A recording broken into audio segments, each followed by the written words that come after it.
And welcome back, everyone. Welcome back to another day. To day number 2 of I am ESL Masters Winter, the DreamHack Atlanta edition. Of course, we're here with day number 2. We're here with the knockout bracket. Last night we were live for a grueling 10 hours. 10 hours here at just going through the open stage, and the open stage was brutal. It was heartbreaking. There was so many players just falling one after the other, but in the end 8 players did make it through into the knockout bracket, and now we are here. We have arrived with day number 2, and oh boy, I mean, it just doesn't end here. With the knockout bracket, once again, these players have one opportunity to make it into the playoffs, into the next stage of the tournament. And up first, we have quite a lineup here. We have Shin versus Spirit. Let's go in a ZVT. Now, I apologize if things are a little bit scuffed. I apologize if things aren't as clean or as kind of stable as they usually are. I say this just because today I'm on my own. Usually I have, maybe a co-caster, maybe Kuro handling the production. Right now I am handling everything on my own, so predictions will most likely not be played for a couple of games at least. I do still have to post like socials, like Twitter, Facebook, Instagram. I just wrapped up with the broadcast. We just wrapped up with the Euro Cup 2023, and I did not have a lot of time to prepare. So I'm very quickly trying to get things going. I'm doing my best, Papi, doing my best.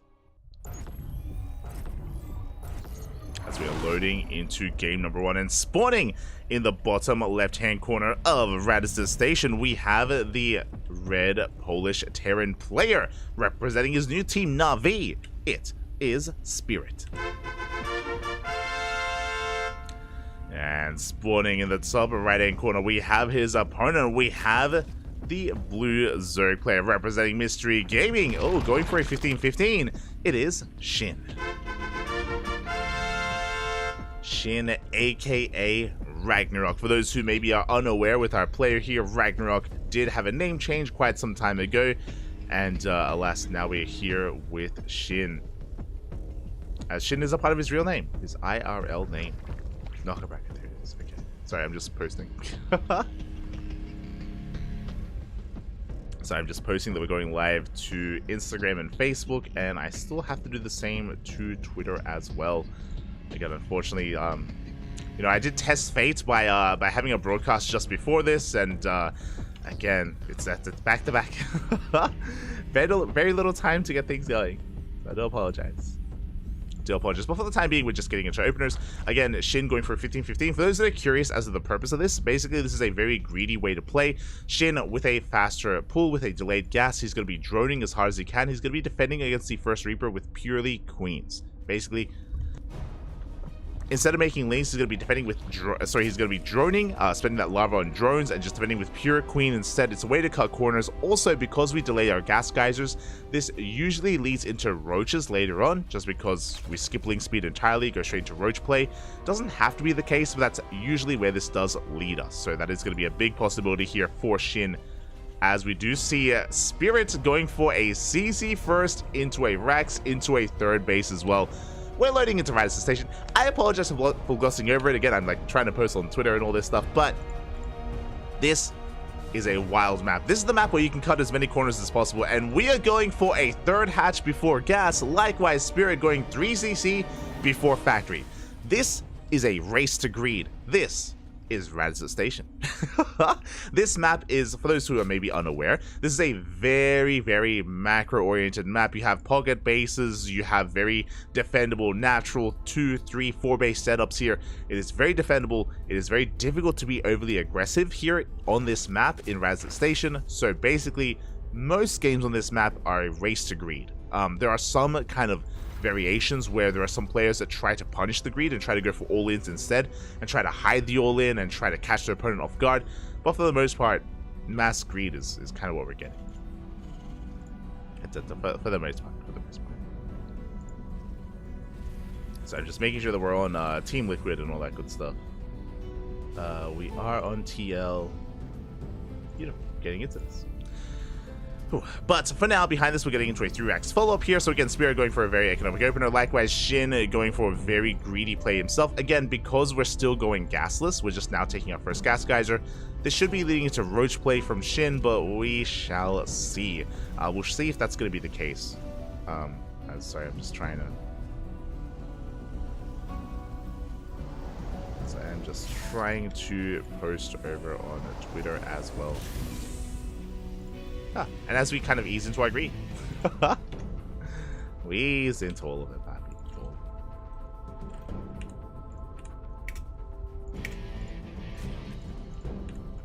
Thankfully, again, a bit of a slower start here between our players. And yeah, from here we're just gonna be taking. My apologies. So it was a fast 3rd CC here from Spirit. We have a fast 4th. We're racing into a fast 4th CC as well. Going to be getting onto those mineral patches and getting a 3 base and soon to be 4 base really, really greedily. This isn't just as greedy. This is illegal. This is borderline illegal. It's only legal in Radisson Station. You know, it's like international borders here. You can do whatever you want on a map like this. And like, this is wild, racing to a 4CC. Rushing into kind of a 3-1-1 setup as well, working towards eventually Stim. We do have the Overlord coming in for a scout to get eyes on most things.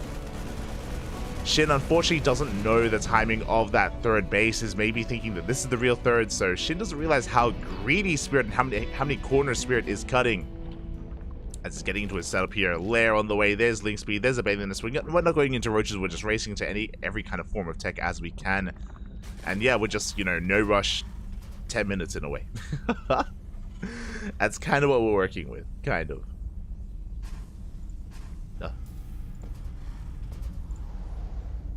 Sorry, I'm just very quickly trying to get this sorted here.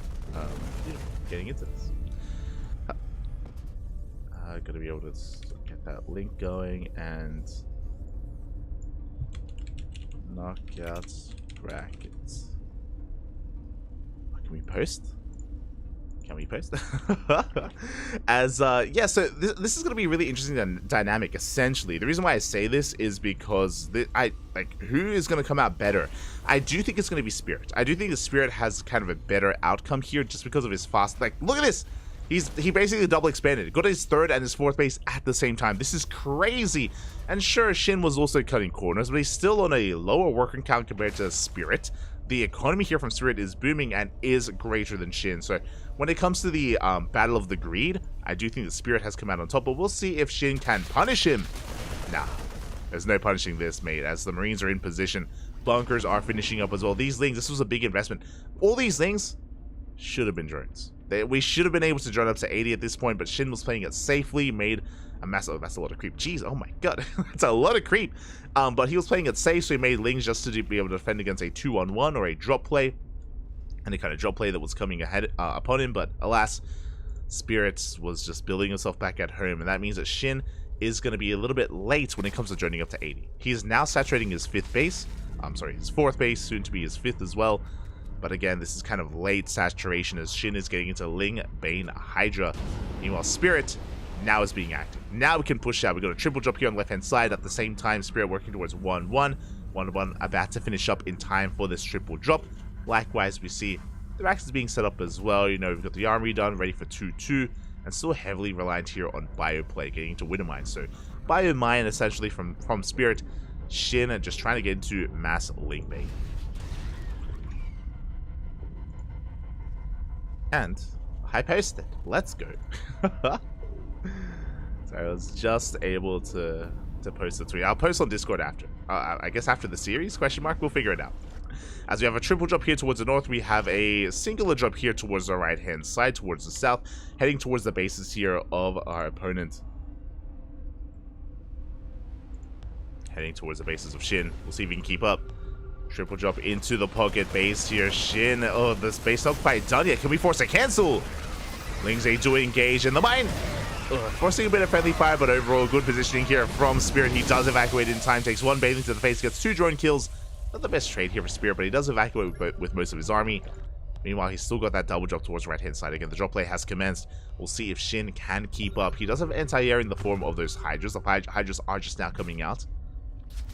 Oh, and they're going to be trapping these medevacs. They are going to be forcing this back. Meanwhile, the double drop here towards the south, making its way here towards the bases of Shin. We do catch a queen. But we do have plenty of links here. Oh, in position. Mine shot goes off on the Overlord, and even a bit of friendly fire as well. And with that, Shin, he does hold on to the south. He's holding towards the north as well. There are Hydras in position. They focus down one of the medevacs. They get one, but they don't get the other as we do manage to unload. And Spirit, he has maxed out. 200 supply. 87, basically 90 SCVs here for Spirit. My god. It's crazy to see Spirit be the first to max out. Having a Terran kind of beat the Zerg at greed at their game. And that's Spirit for you. Man, you tell this guy to be greedy, he's already got 2 gold bases and a 6. It's crazy. As the Lings, they do get dropped into the natural base, and finally some counter damage is being done. 7 SCVs going down, not an insignificant amount. Mine shot's gonna be going off. Oh, the friendly oh my god, the drag! That was intentional. 100%. Shin dragging the mine into the SCV. 16 workers going down. Shin, he knows how do you harass a Terran? Widow mines, Bobby. That's how you do it. Oh. Ay, ay, ay. At the same time, the Balins, they catch Spirit unawares, not quite paying attention. Medevac goes down as well as he's trying to reinforce. But again, Shin, he is holding. He's maxing out himself. He's surviving, tries to go for his own link counterattack. Runs into a wall of depots and bunkers. Doesn't quite find a way in. But we'll see if Spirit can pull this off.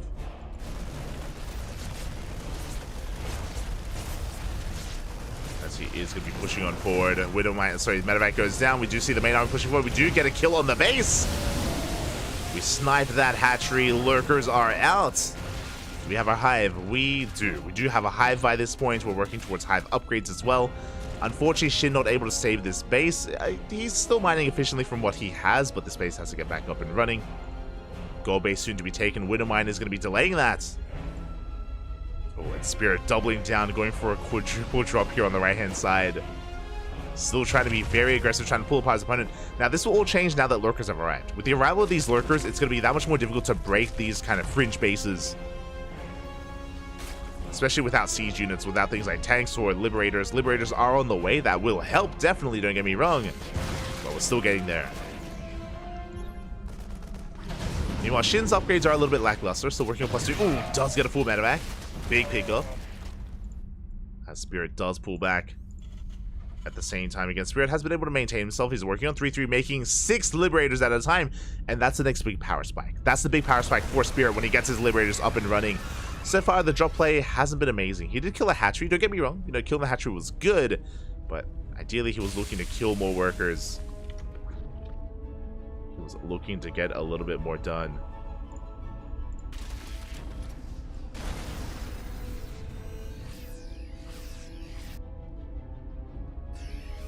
Spirit still being active here with his drops. Still not committing to a main push, not yet.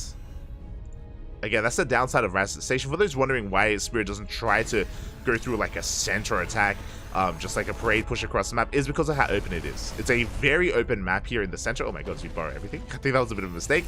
Oh, that's going to be a kill. Not a cancel on that hatchery. I think that was a bit of a misclick from Shin.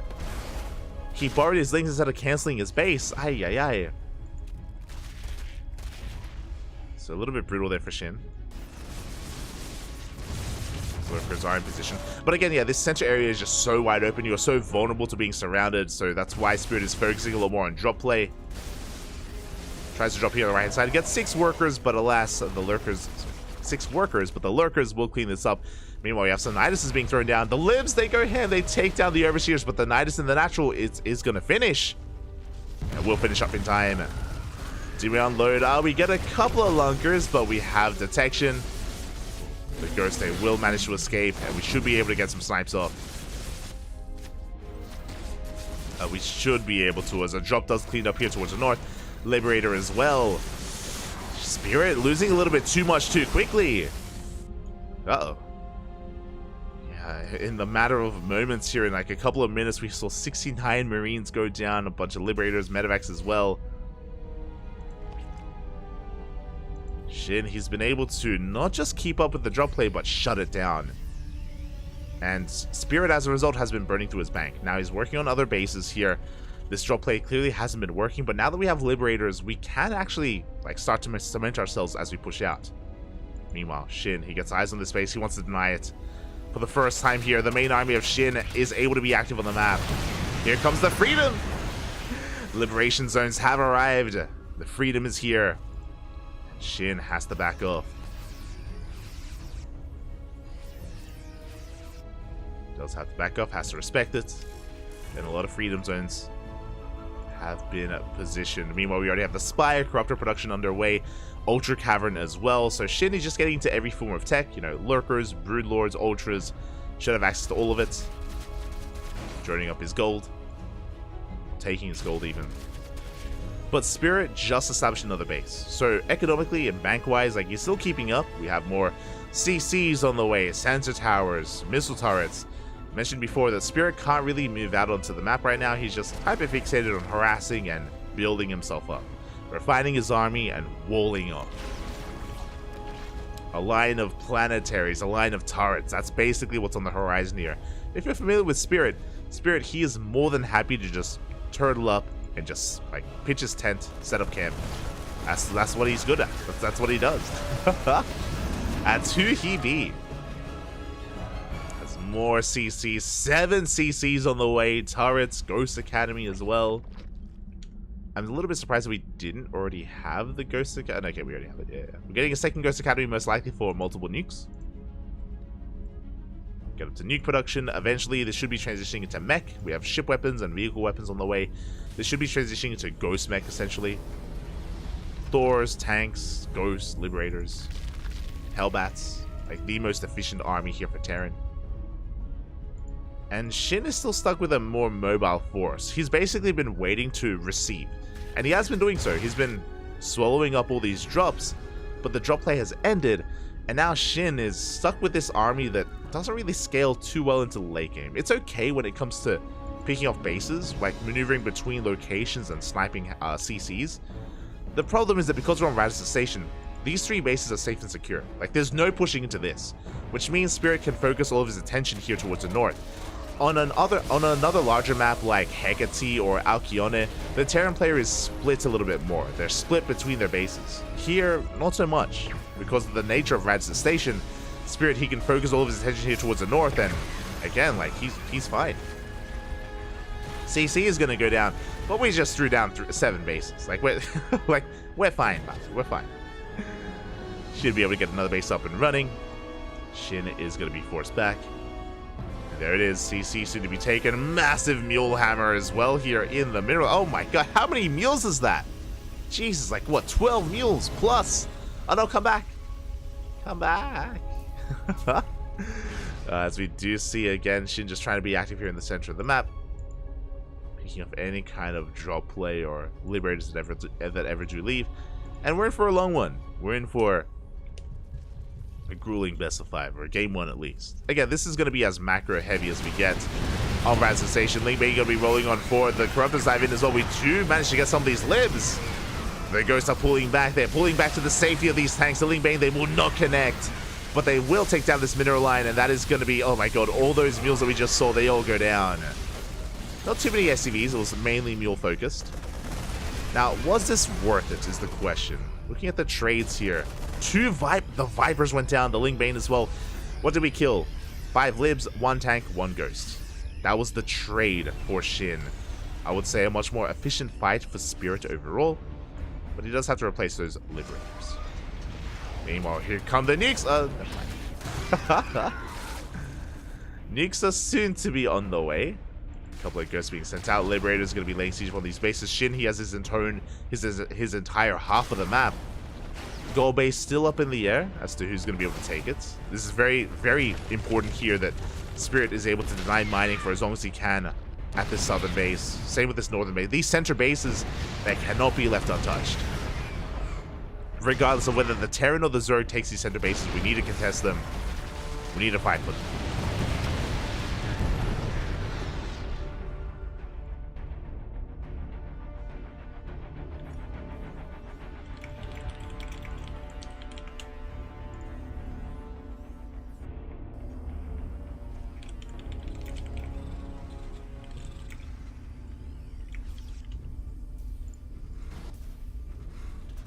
As we do see Spirit just sending out a couple of units as well. Oh, tanks are sieging up. We're looking a little bit exposed here, Spirit is. He's got to be careful. You can see again how like kind of open this location is. And again, that's what Shin wants. Shin wants Spirit to expose himself, to move a little bit too far onto the map, onto Radisson Station. We do get a nuke into the main of all places. It was low from earlier from all those Vipers. And it looks like it's going to connect. Spirit, he's checking all of his bases, but alas, the main does take a nuke to the face. Doesn't kill too much. He got 6 workers, which is actually pretty good. And the tech is very vulnerable. One more nuke would kill so much here in the main. The Hydra Den, Lurker Den, Spire, as well as the hatchery. Ghost does get picked off.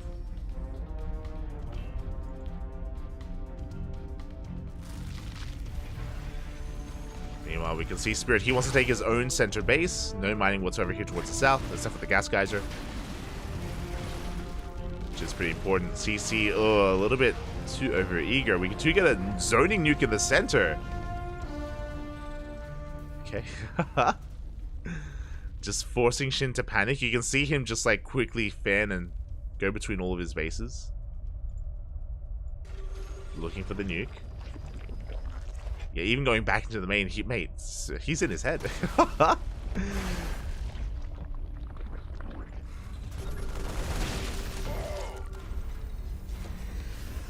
It's just causing panic in the eyes of Shin. Do take down the Liberator. At the same time, though, we can push forward. This hatchery is going to go down. Very nicely done here by Spirit. Again, just slowly leapfrogging forward with a wall of turrets, sensor towers. Another base soon to be taken, and he is getting that much closer to this gold. Not just the gold, but also the natural. Yeah, this is going to be a very pivotal location here to actually take control of. Shin. It's going to be so difficult, especially with the high ground here. This is going to be a pretty important base. A staging ground for Spirit to lay siege upon the bases of Shin, and meanwhile he's going for a big link counter-attack, catches quite a number of turrets and forcing a big reaction here from Spirit. Coming back. Tanks are in position. Ghost as well. Only 3 turrets go down. Oh, the Lurkers. Lurkers are going to get picked off. Now, as the Ghosts get dragged towards the south, Shin rotates back towards the north, and he wants this CC. And he should be able to deny it. Forces the lift off. Only a lift, though. Spirit does make it here back in time.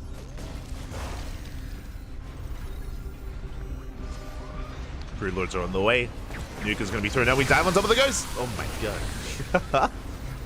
Bold move by Shin. But again, Spirit, he's just been so cost efficient so far this game. Another nuke as well, forcing the Ling Bane to come in. You get the Ghost. But we can just keep nuking. Yeah, over and over again, the nukes continue. And Shin, he's running out of steam behind this mass Broodlord. He hasn't revealed his army yet, but as he's been bleeding out Ling Bane and as this nuke connects, we've been amassing Broodlords. Tank within range, barely. How many Broodlords do we have? 14. 14 Broodlords now are being revealed. Thors are on the way, but this is a late reaction when it comes to the Thors. Uh-oh. Here we go, the Broodlords, they reign supreme. They're pushing them forward. A big window here where Shin, he can break through this defensive line. Snipe's going to be going off, but the Broodlords, they don't stop. Oh, they're stopping for now. Good snipes here. On the Corruptors, on the Broodlords, even some of the detection. But Shin, he doesn't want to stop. He wants to keep on going. The Fungal! Ooh. Do you have a counter EMP? 2 Fungals are still available, and it looks like we will take control of this planetary. Again, the revelation of these Broodlords was a big moment, and he takes down 2 bases, or 2 planetaries. Behind this, the Thor.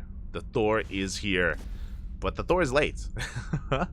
Again, we just didn't have eyes on the Broodlords. Spirit, he didn't see, he didn't know. Oh, snipes. 2 Broodlords. 2 Broods go down. Good pick us. Very nicely done here.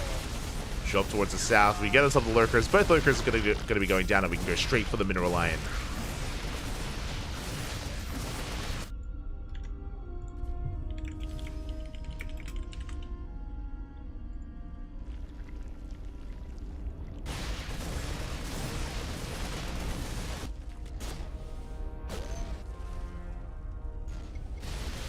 Yeah, as this drop, it's going to get a kill on this hatchery. Meanwhile, Spirit regaining control of the center base.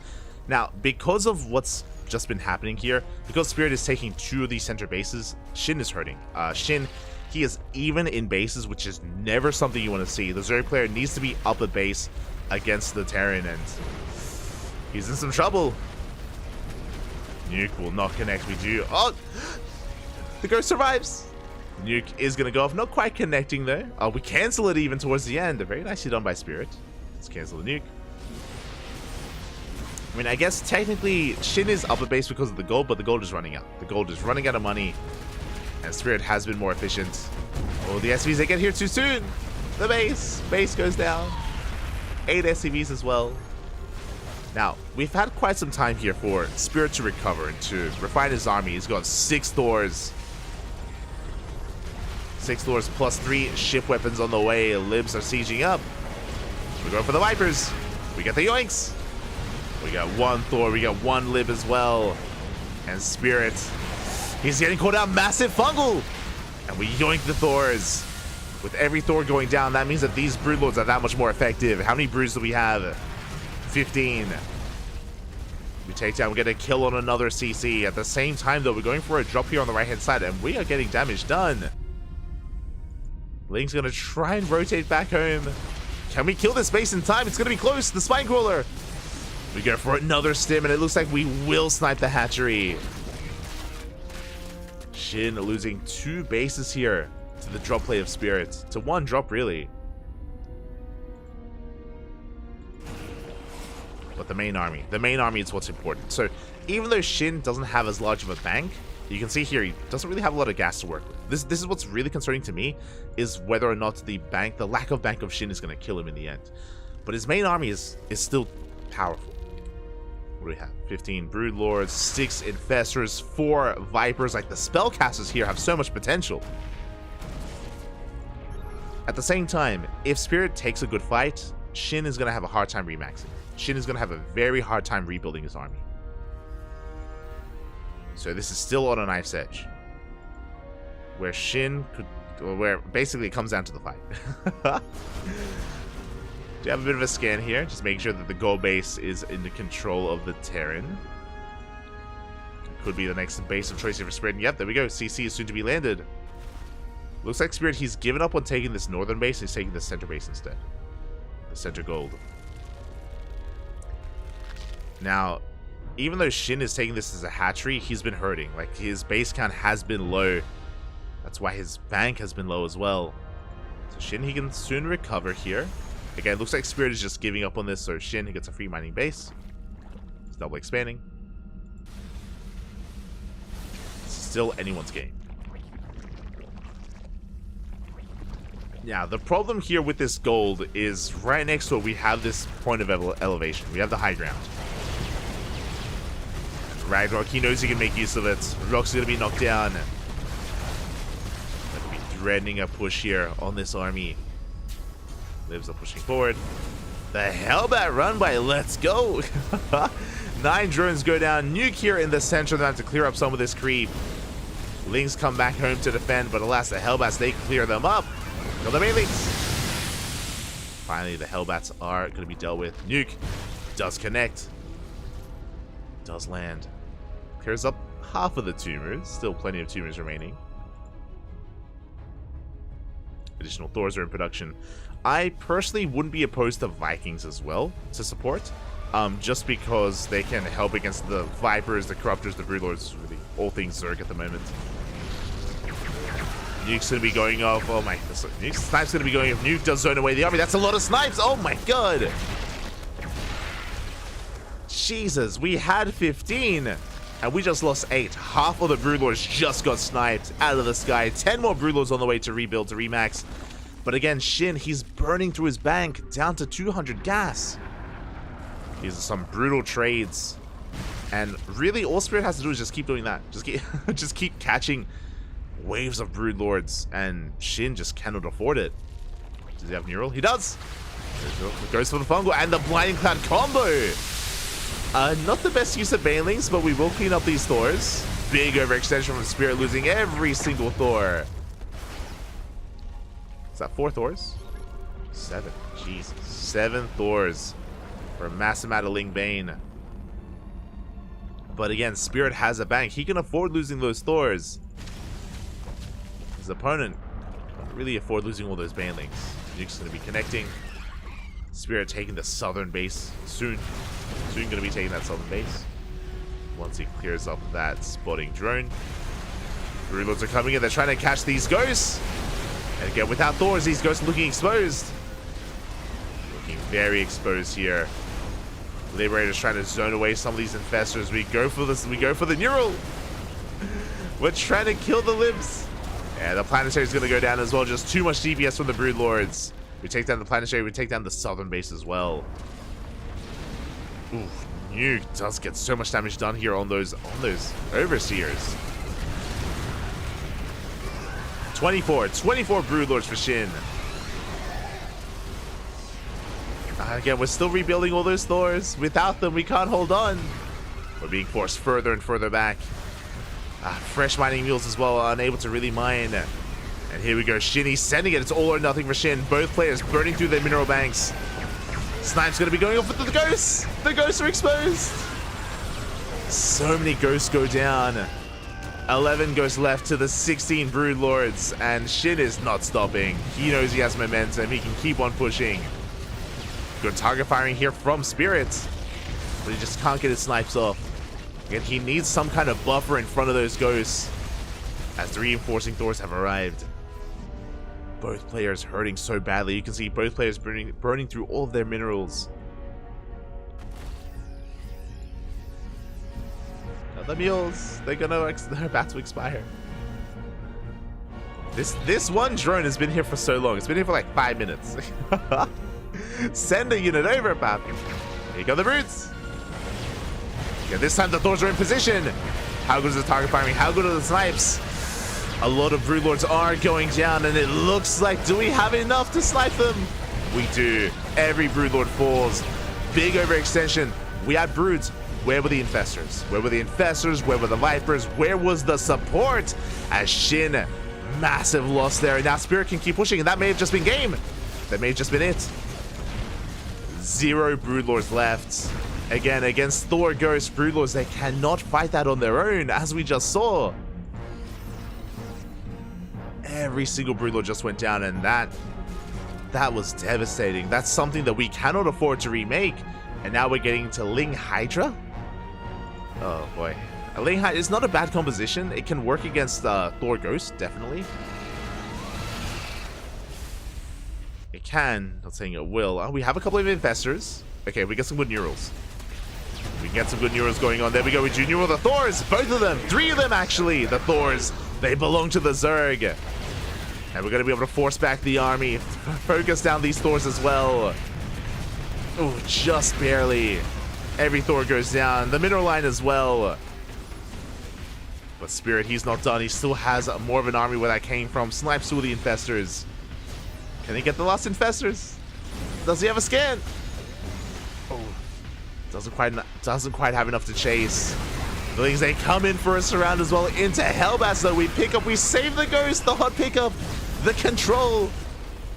Shin, he's on his last legs here, down to a handful of Hydras. The infestors, they need time for fungals, they need time for energy. 5 more infestors are on the way. Again, we needed those infestors earlier. Not like this.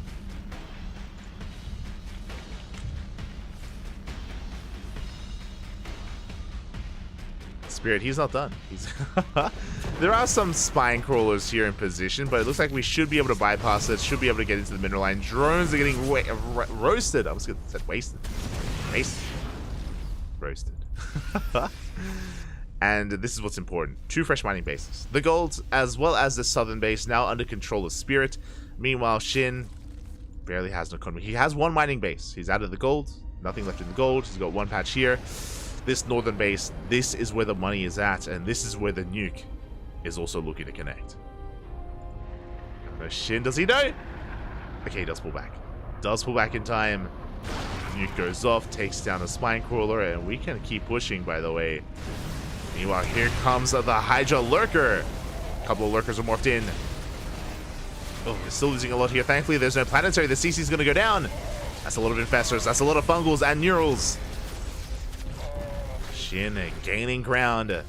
He catches some. Oh, the ghosts! Big fungal. 3 ghosts go down. But the EMPs are pretty good as well. The Thor is under control of the Zerg, but we focus down the infestor. The fungals are okay, but it's not going to be enough. Not on their own. It looks like Spirit has done it. He cleans up the army, shuts down the Hydras and the Lurkers. GG gets called, and Spirit will take game number 1. Whew. GG. Oh my god. GG, well played. Spirit barely coming out on top there. Barely able to take down his opponent, and GG. Congratulations. Does take it in the end.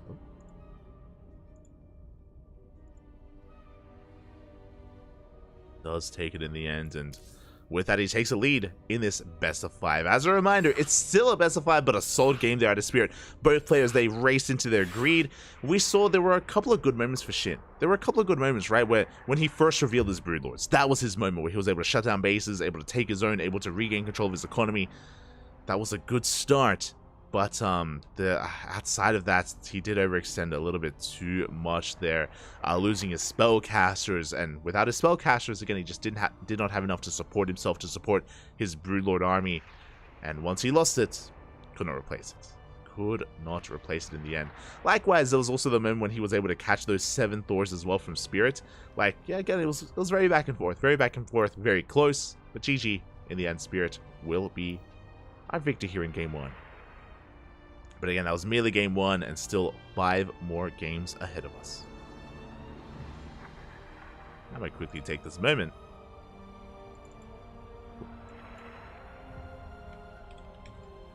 to set up our matches.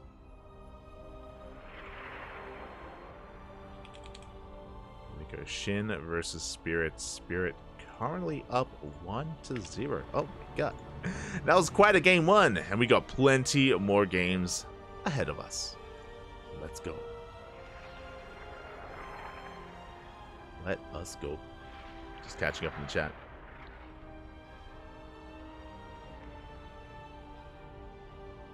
I love this map. I love watching games on this map just because it's so on Radisson Station, just because it's so unorthodox, right? It does lead to very unique games. So on that side, it's very refreshing. Whenever we do see games, on Radisson Station, they're very unique. They lead to late game or sometimes some other quirky scenario. One of my highlights for the year is when we casted Maru versus Hearthstone. Maru versus Hearthstone in a TVP on Radisson Station, where Maru, with his greed, what did he do? He rushed into triple starport mass BC production in a TVP. And he had his way with Hearthstone. At the same time, Hearthstone was rushing into Mass Tempest. Hearthstone was going Mass Skytoss.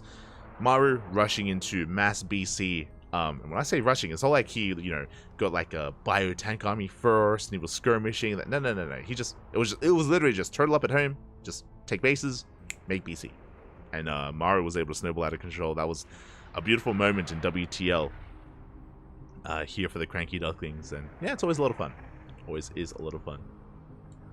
GG.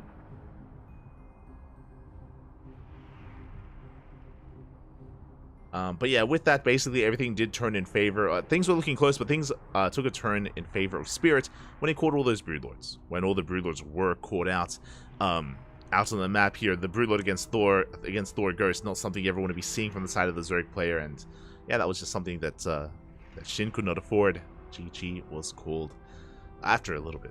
After that, of course, but things were getting scrappy. And yeah, this does really look to be an amazing and beautiful series. I'm a little bit surprised that neither the mainstream or the B stream went onto this. Neither of them dove on this. It's a little bit surprising. Those that are curious, I believe the mainstream is covering Maru, I think. Yeah, Maru versus Hero, and I think the B stream is covering Raynor versus Hearthstone. So, they've got their own matches, and we have our own matches as well. Ooh. As the entirety of the knockout bracket is upon us. It's all starting up at the same time. A lot of matches going on. Unfortunately, that means that a lot of matches aren't being casted. It is a bit of a shame. It is a little bit upsetting, a little bit sad that there are games out there that aren't being casted. To quickly go over some of them, I want to quickly go over them. Creator vs. Kellezer is being casted in Portuguese, not in English. You have Bunny vs. Gumiho that I don't think anyone is casting. There's Lambo vs. Cyan as well. There's Oliveira versus Alasia. That's a solid series. Oliveira versus Alasia. Again, really good matches going on, but not all of them being casted. We're doing our best. We at least are doing our best to spread out, to cover as much as we can. And here we go. Spawning in the bottom right-hand corner of Golden Aura, we have the red Polish Terran player representing his new team, Na'Vi. It is Spirit. And spawning in the top left-hand corner, we have his opponent once again going for a 15-15, which also makes a lot of sense on this map, but we get into that. We have the South Korean Zerg player representing Mystery Gaming. It is Shin.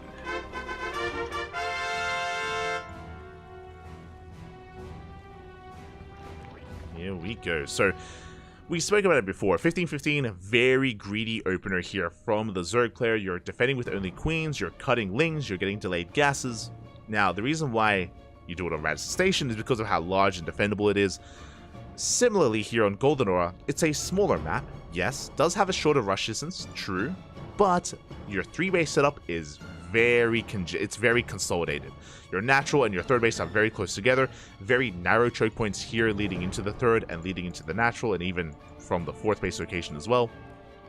It's very defendable here. As a result, it is very easy to defend these 3 bases with purely queen. We see Dark time and time again go for 15-15, go gasless, go into roaches, and defend against Hellions early on with just pure queen, no links needed whatsoever. And yeah, this is one of the corners that you can cut specifically on Golden Aura. A little bit similar to Radisson Station. Radisson Station, you take it to the extreme, and you just, I mean, if you remember, we saw like a 3rd hatchery being taken, and even a 4th hatchery soon thereafter. So yeah, once again, Shin just going gasless, basically. Gasless. This should lead into roaches, especially on Golden Aura. We didn't see it on Radisson Station because of how large it is, but because of how small this map is, I feel like roaches would make a lot more sense from Shin, as gases are now being taken. Now again, if you're in the chat, if you're a Zerg player, and if you're watching these 2 games, you're like, oh, I want to try the 15-15. Again, very map specific. Don't try this on like hard lead. Don't try this on what's it, Oceanborn. Do not try this at home unless you're on like Golden Aura or Radisson Station. Maybe Aki on it. Maybe that's a solid maybe from me though. Like don't hold me to that. But we see this very frequently here on Golden Aura. As meanwhile, behind this, we're getting to our own setup as well. That's going to be a 3rd CC before starport. A much more standard opener from Spirit this time. Just going for a 3 CC before starport, not rushing into it before factory. And this should be leading into Banshee play.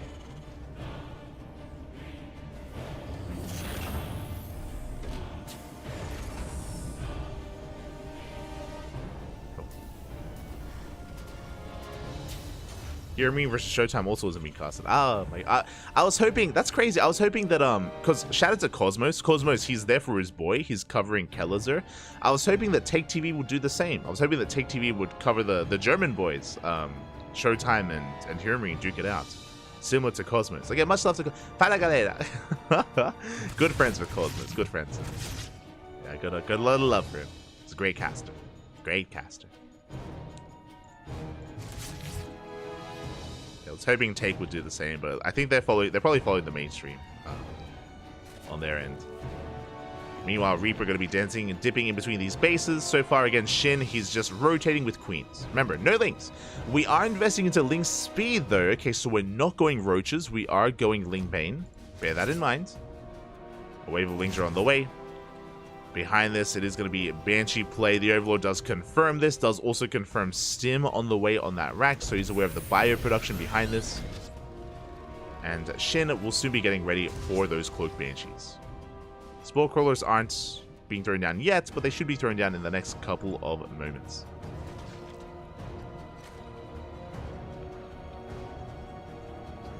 There it is, there are Evo Chambers walling off here at the 3rd base, creating some SimCity to help defend against any kind of Hellion dives.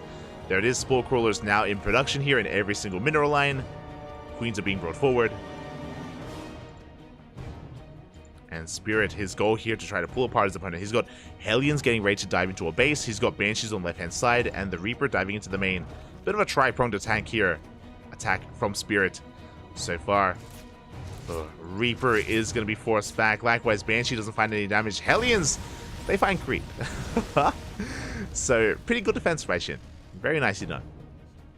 Does force back and deflect all the aggression of Spirit.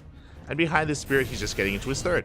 Remember, it was a 3cc opener, so his third base getting up and running, working towards Stim, Combat Shields, his Bio Army, 1-1, getting up to his 5-rack setup.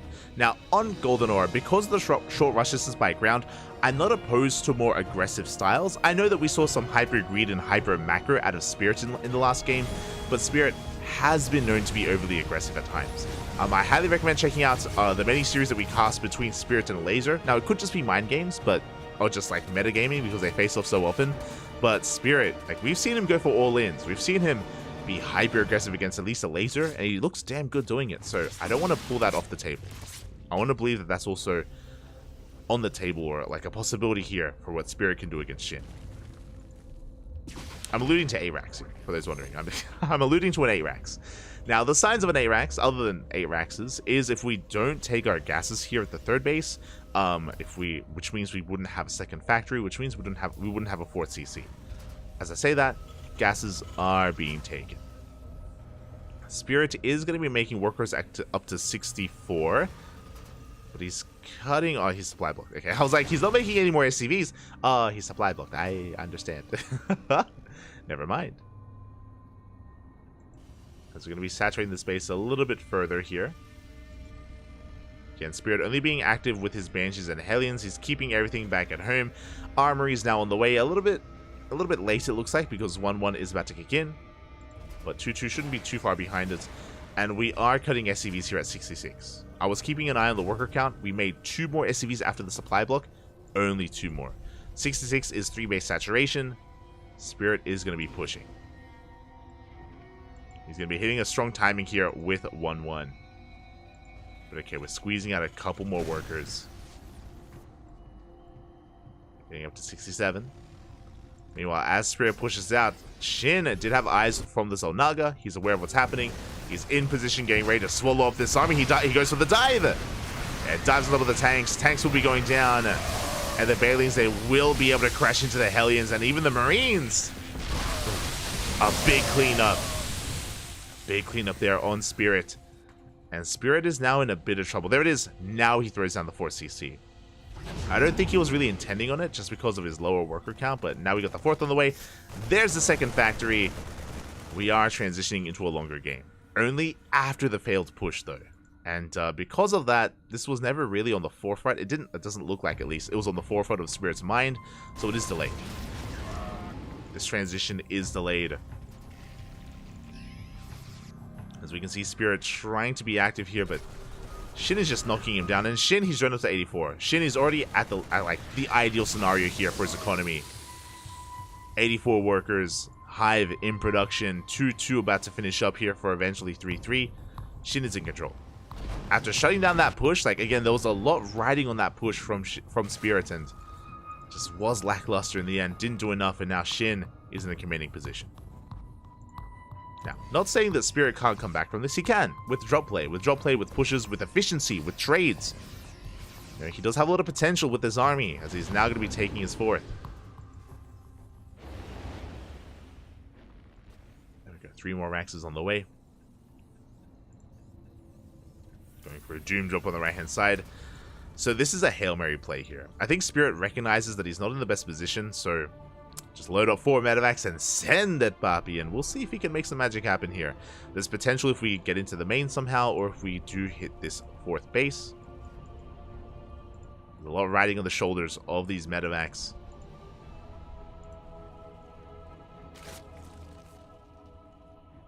Meanwhile, behind this, Liberators are queued up to head towards the 5th and the 3rd. There are some Overlords in position. Shin hasn't seen much yet, but now he sees the Doom drop. He reacts. Yeah, he's racing back home. Drop is going to be dropped here towards the north. We do see Shin splitting up his army here into the main. Oh, that's a kill! That's a kill, not a cancel on the hatchery. Good pick up. Very nicely done there by Spirit. As we drop into the main base as well. There's Lingbane waiting for him, though. The drop is denied. Liberators, they do rock up here towards the natural and the third. Queens are trying to get in position. Spores are repositioning as well, but damage is going to be done. Oh, the Queen. One Queen goes out. High energy Queen at that. The Spore didn't reposition. It's just sitting there. As the Vipers have arrived. A second Queen. 2 Queens for 1 Lib. And 3 drones. Not too bad. Pretty good. And Spirit has been able to max out. Now, the question now becomes, what are our armies looking like? We are maxed out. Spirit is on 4 bases, soon to take a 5th. This 4-base setup is very defendable. You can see the tank line, the high ground, the points of elevation. Shin can't really break this anytime soon, or he's going to have a hard time breaking it. This 5th, though, this is a more exposed base. This is what we can make something happen here. We can use this. Shin is chasing back those medevacs. Vipers in hot pursuit. There's not many tanks in position here. Spirits. His main army was towards the south instead. Tanks get yoinked in. 2 tanks go down. And these tanks, they're late to siege. Massive Bailey connections. And Shin, he's just rolling over the army. Oh, the Ghosts. The Ghost of Marines, everything just explodes here at the natural. And we get into the mineral line. And 26, 29. And counting SCVs go down. And it looks like we are just snowballing out of control again. There was one vulnerable position here for Spirit, and that was here. This location right here towards the north was left so exposed. He had his tank set up here towards the south instead. He was not expecting a big attack. Not from that angle. And just like that, Spirit, he just plummets in supply. 44 dead SCVs. Barely an economy. Down to 40 workers left. And Shin, he is free to remax. On what? On Ultras. The Ultra Cavern is done, and how many Ultras do we got? 7. 7 Ultras with chitinous plating, with Ultra Speed. 3-3 is done as well for these Ultras. And they have support. They have Vipers. The Vipers are there to support them. Now, Spirit, he's just gonna turtle. He basically, his only chance here is to just wall up as best he can and hopefully take somehow an efficient fight. You know, maybe the Ultras get stuck behind some of these buildings. Maybe the Sim City is gonna be disrupted. We shall see.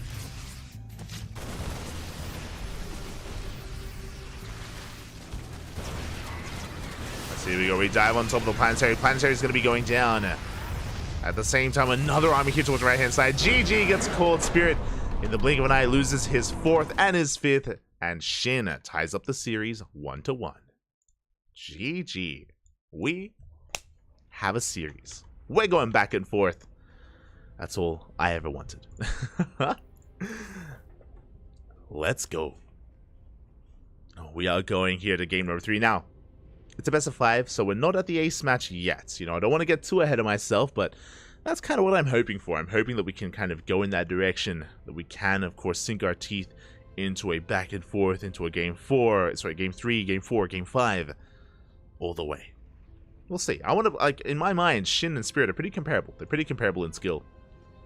It's hard to call. Hard to call either way. Catching up in the chat, talking about Raynor playing off racing.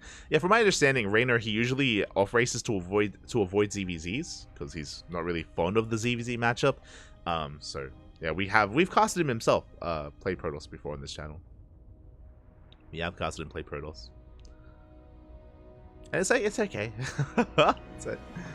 I don't think we've casted Raynor win with Protoss, unfortunately. I know he has, like, I know that he's had his way with solo before with his Protoss, but whenever we cast him, he's not as successful. You know, maybe it's the Duckling curse. Maybe I don't know. It's possible.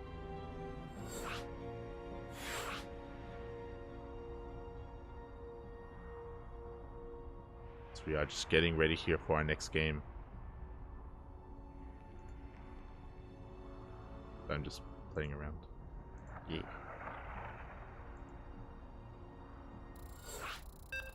Oh. Sorry, I'm having some fun, Bobby. I'm having some fun. Oh Oh, yo, we got the sponsors down there. Look at that. Bam. Sorry, I didn't get to play around with production yesterday because Kuro was handling the production, so I'm just enjoying myself. Shout out to the sponsors: Blizzard, Monster Energy, US Air Force, ESL Shop, EPT. Love to see it. As we're loading into game number 3. And spawning in the top right hand corner of our Kiona, we have our red Polish Terran player representing his new team Na'Vi being forced into a series, into a more back and forth. We have Spirit. And spawning in the bottom left hand corner, we have his opponent. We have the blue Zurich player representing Mystery Gaming, tying up the series 1-1. It is Shin. Catching him in chat. GG Zurich. If I didn't put it if I wasn't able to get it across, then I apologize. But basically on that last game, I'm talking about the lead up to the finale and why Spirit was so behind and why he was in a really rough position. If you remember, was because, as we're racing into the goal in the last game, was because Spirit, it didn't look like he was really setting up for a longer game. Remember, he had cut workers at 66, and he was very hyper committed with his push. After his first push went down, then he was behind. Then he was on the back foot from that moment, and he was having a hard time recovering. He's going to be going for a CC first. Very greedy opener here from Spirit. CC into Rax. You can get away with this on Akione. The downside, delayed Reaper, delayed harassment, delayed scout of what Shin is doing, going for the gold. Gold base is on the way.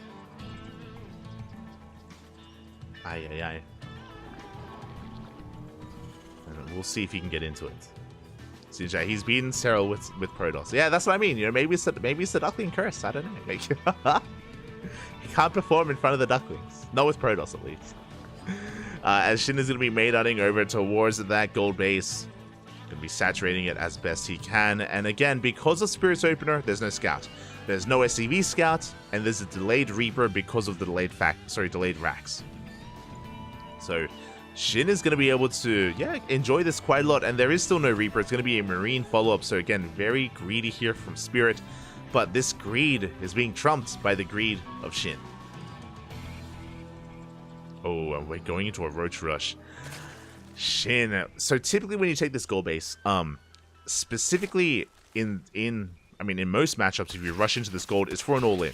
It's so you can go for an all-in. This base is exposed, and when we can get into drop play and tank pushes, it can be so difficult to hold on to this. So Shin racing into roaches. He's going to be cutting drones, cutting saturation, and making nothing but lings and roaches to send it across the map. And because of the greedy build from Spirit, late factory base units, no scout either. Spirit has no idea what's coming. This is like the ideal situation for Shin. I'm gonna be shocked if Spirit can survive. It's gonna be crazy. Oh, Spirit is not going for an add-on swap, actually. Going for a 1-1. Okay, he's going for a 1-1-1. This is maybe a good thing for Spirit. Not going for a faster TC, thankfully. Marines are revealed. Lings, they take control of the natural for a little bit longer. But because there's no add-on swap, no Hellions, no factory production. We're going double starport? Oh, wait, no, sorry, my apologies. I was like, is that a second start? CC. Okay, we're going 1-1-1 into a third CC. Without any factory production. Without an add-on swap. We're going BC. This is too late. The BC comes out far too late here because Shin is already knocking down his front door. It doesn't happen too often. This is looking like a build order win.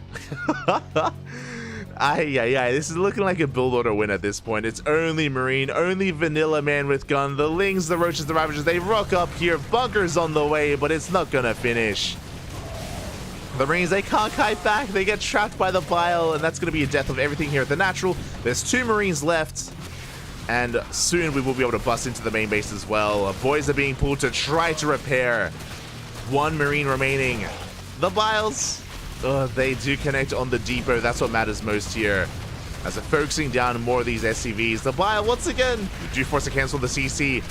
And the wall, it's soon to be broken. The wall gets knocked down. The Lings, they flood in as well. Cyclone comes out just in time to almost get surrounded. Banshee's on the way, but this is just becoming far too much damage. The Lings are wreaking havoc. Banshee arrives, but every single worker is going to be going down. And this was just, yeah, far too greedy. GG gets called, and Shin takes game number 3. GG.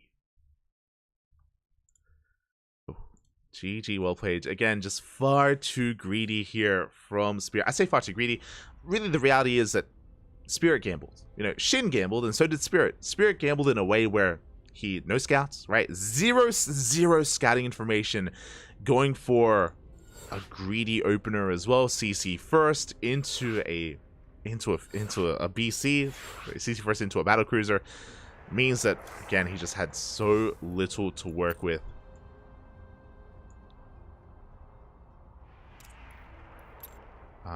As we do try to set this up. Ooh, thank God. But yeah, he had so little to work with. Again, no factory-based units, no starport-based units either, because we were trying to wait for a BC, and BCs take a long time to build. Not like this, and yeah, just like that, Shin, he takes the lead in the series. He is 1 game away from knocking Spirit out of the tournament. They don't call it the knockout bracket for no reason. Not for no reason. And here we go. We're loading into potentially the final game. Personally, I'm hoping the Spirit can bring it back here on Solaris. I hope so, but we'll see. The pressure is on. And spawning in the top right-hand corner of Solaris, we have the red Polish Terran player. We have representing Team Na'Vi. It is Spirit. Spawning in the bottom left-hand corner, we have his opponent. We have the South Korean Zerg player representing Mystery Gaming, going for a 15-15, going from an aggressive all-in into something more economic. It is Shin.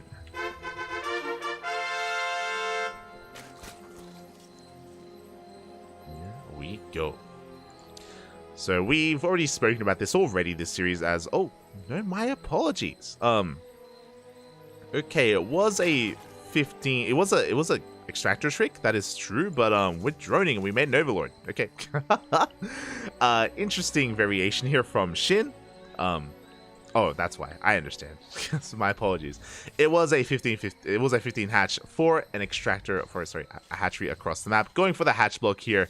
Going to be delaying the expansion. I'm sure Spirit would have liked to have gone for a CC first, but he is going to be denied. Boys are being pulled. It's going to be a hatch into a spawning pool back at home. Shin, he has potential to be aggressive. And he's forcing a lot of lost mining time here from these SCVs. There it is, throwing down the CC right next to that hatchery, of course. Getting into the racks. Again, apologies, my brain was a little bit distracted, but yeah, with this Shin, he's going to be transitioning back at home. We do have a hatchery. I don't think he intends for this hatchery to finish. There's nothing to really make use of this area, so yeah, I'm wondering, like, if this is worth it for Shin. This is just so peculiar. Again, the hatchery should be cancelled here towards the end, as we have plenty of damage being dealt, and no, we let it finish. Okay, we have Lings in production, Queens as well. Shin, he's committing. Can the Queen finish, though? I don't think it can. Yeah, it's not gonna... So I'm a little bit shocked by this. Yeah, the Queen is not gonna finish. The hatchery is gonna be killed. 2 Lings make it out alongside these Broodlings, and we try to dive on top of these SCVs. Looks like we had a kill on the Marine, on 1 Marine at least. And we do delay the expansion. So what did we really accomplish here? We delayed the CC. We forced a lot of lost mining time as well. We do have a decent chunk of Lings actually looking to come in. Oh, there's no Reaper. There's only 1 Marine. We could kill the Marine and get into the mineral line. We can make some magic happen here. Here we go. First, we're going to be diving on that building SCV. We go straight for the Marines as well. They get looking very low. One of them goes down, but there's 1 left. Boys are being pulled. So much lost mine time here at the main base. Spirit. His build is being disrupted. Oh, we do see a nice body blocking on those SCVs. The Marine is saved. Marine is going to be saved. We shut down 2 of those SCVs. Ooh. And the aggression has subsided. But again, behind this, Shin on 2 bases. He's droning. He's thinking about taking a 3rd base as well. This is just such a weird game state. And we're going 3CC for starboard. Okay, so Spirit, he's not going for an all-in behind this. He is looking to go into a macro game. And Shin is going 2-base Lair. Are we feeling mutas? We could go in a couple of different directions. There is no Link Speed, so a Link Queen Nidus all-in, unlikely. We do only have 2 gases, but we'll see if we take the 3rd and 4th gas as well. Well, Link Speed does start up. Interesting. I wonder, with Link Speed starting up, 2 gases are enough to afford a Nidus Worm and get a Nidus across the map as well. Overlord is somewhat in position. We could amass Lings and Queens. Queens are on the way. I'm not ruling out the possibility of Link Queen Nidus. But we're taking more gases. Okay, Spire. Should be a Spire from Shin. Don't see it too often, but 2-base Muta. Let's go. 2-base Muta.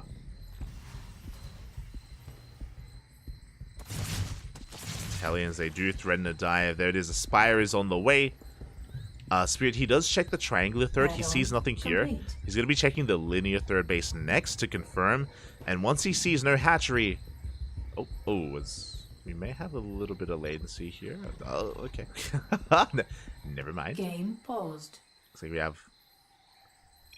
looks like maybe some technical issues here. Again, they are both at the same venue. But we are going to have to wait for this to clear up. And we are more than happy to just wait for a moment. But Spirit, he's just confirming the lack of third base. Upon seeing this, there could be a lot of things going through his mind. Could be 2-base Roach, could be 2-base Spire, could be 2-base Hydra. That is not unheard of in this matchup. So Spirit, he now knows that the onus is on him to scout. And he's going to try to go for a dive, I imagine, with his Hellions. Even if he loses the Hellions, it's going to be worth it if he confirms what's going on. Looks like the latency has cleared up. We're going back in. Game resumed.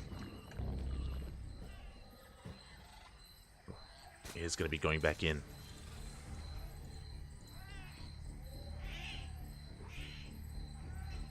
But now the Hellion, does dive! He goes to the dive. What did we see? We saw the Spire. We saw the Spire behind the mineral line. We saw the 2 gases as well. Spirit, he gets all the information he needs. He confirms what has been going on. Is aware of the 2-base Muta. Is aware of the Muta play. Overseer diving into the main base, getting eyes on the 3-1-1 setup on the 3rd CC being done as well. So Shin, he's aware of the economic opener from, the economic follow-up from Spirit as we're just trying to settle back into this. Raxes are being thrown down. eBay's about to finish up as well. And with this, we should be throwing down some turrets. Turrets should be on the way. Assuming that Spirit clicked on that Spire, he may think it's a Spore. Like, we have heard some players say before that, again, if they don't click on a Spire early on, it could look like a Spore as well. We're good. Turrets are on the way, in the mirror line, in the main base as well, covering the production. The turrets are a little bit late. We're cutting it close. We're cutting it very close here. As the mutas have arrived. How many mutas in total? We have 7 mutas. That is more than enough to one-shot workers. We can even dive on top of the Marines. Again, they don't have stim. The Marines are being thinned out one after the other. Without Marines, we can't shoot up. And the mutas, they reign supreme. They take control of this area in between the bases. The turrets are the only bastion of hope here. The only safe zone for Spirit. He's knocking down the wall. And the Lings are flooding forward. The upgrades. 1-1. It's going to be denied. This is massive. We saw the mutas, sure, the mineral lines were safe, but what about everything else? As we deny +1, we're denying +1 armor as well. Not like this. The tanks are safe, thankfully. Stim did just finish. There we go, we force a stim. The mutas, they almost catch another Hellion as well. And behind this, we're just droning. We're saturating our 3rd base, taking our gases. Another depot goes down. Supply blocking Spirits. And we can't drop. Not with these mutas. 1-1 is on the way. +1 air attack about to finish up as well. We take down all 3 of those depots. And Shin, he can even take down the gas geyser. Yeah. Goes straight for the gas geyser. Takes out a Hellion as well. Oof. Shin achieving so much, thinking outside the box as well, to dive on top of the Marines, to gain control of the air, to gain control of any kind of anti-air, and deny those upgrades.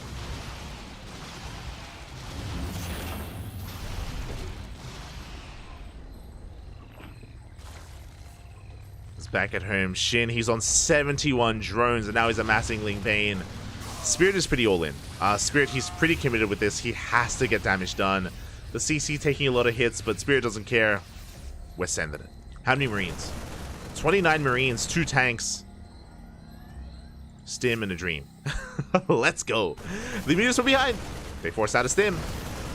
That's all they were really hoping for. I mean, the medevac would have been nice. We're pushing onto creep, but bailing speed is done, and we're amassing more and more Ling Bane. Shin trying to catch some reinforcements. Does come across the Hellions. The medevac on the way. Marine gets shut down. Okay, we have to be very careful with those mutas, as Spirit does find his way up this ramp. But we have the CranKy, we have the setup here. The mutas from behind, and we're going for it. We collapse on this position. The Bailings, they roll on forward. The mutas, they clean up the tanks, they clean up the medevacs as well, and Spirit gets completely shut down. He had such a solid game number 1. The late game here on Rise to Station was beautiful from Spirit, but on some of these other games, again, was punished for his greed at some times, or at others just punished by the eccentric nature of Shin's playstyle. Like, this was a wild game, going for a proxy hatch into 2-base muta. Oh my god.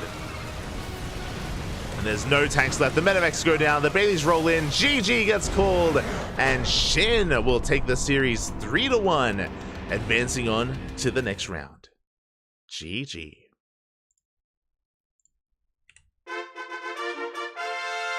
GG, well played. Congratulations to Shin for taking the series, for advancing on. My condolences to Spirit,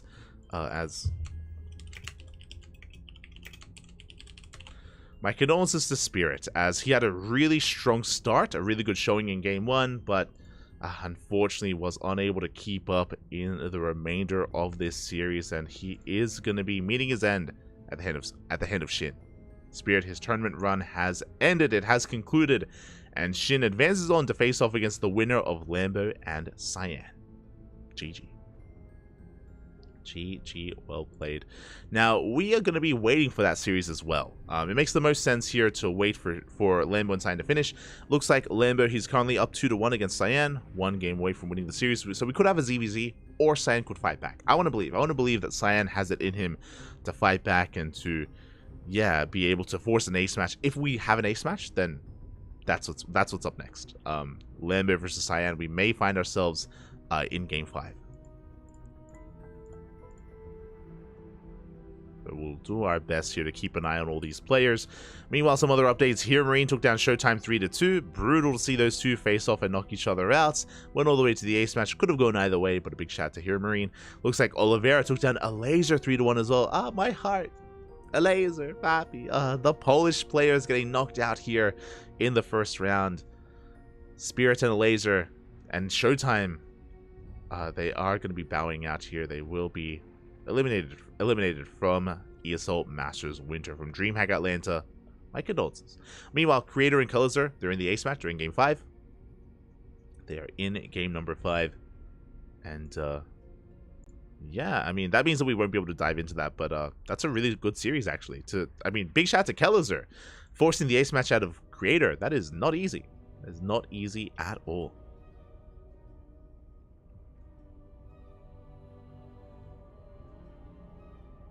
Not easy whatsoever. But yeah, with that, we are going to be going on a short break. We're going to be going on a short break. When we return, we will either have the ace match of Lambo versus Cyan, or we'll have Lambo versus Shin.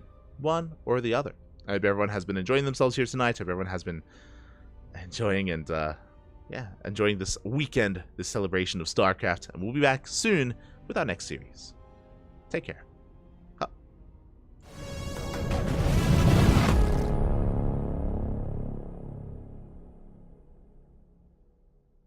ESL StarCraft 2 Masters is brought to you in part by Monster Energy and the United States Air Force.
And welcome back, everyone. Welcome back. Whew.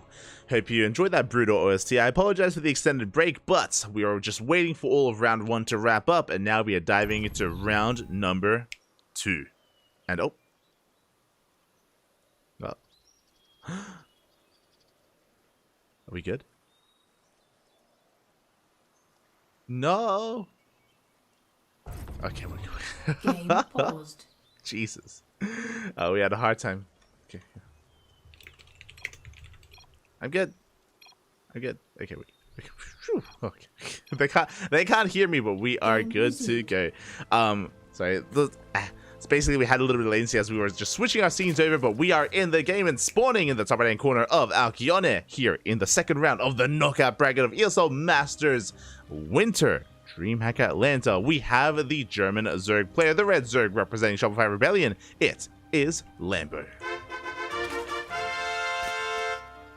And spawning in the bottom left-hand corner, we have his opponent. We have the South Korean Zerg player, the blue Zerg representing Mystery Gaming. It is Shin. Basically, as the scene was switching, we struggled a little bit. But I'll make sure we can switch our scene earlier just to avoid that from happening.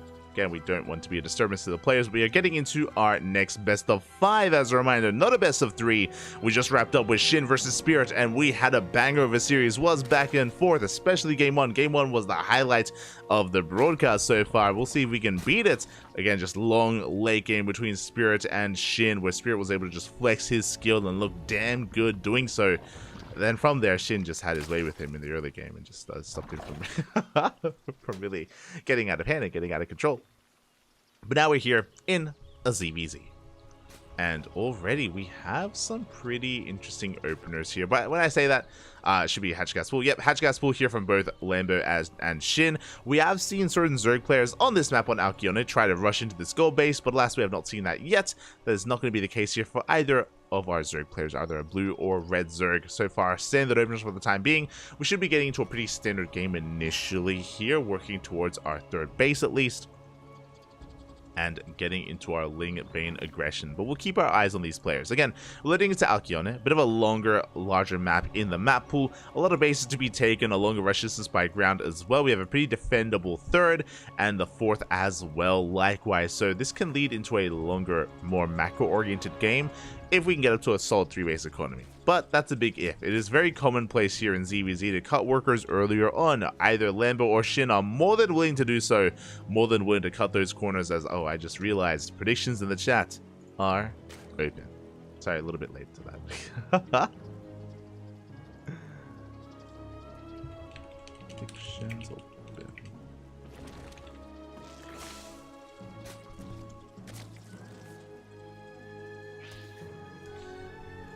So I was meant to do that earlier, but predictions are open in the chat. You can place your bets on how you think this series will progress. Again, it's a best of 5, so plenty of room here, plenty of wiggle room for how you think the series will progress one way or another. One player will advance on the other, will be eliminated from the tournament.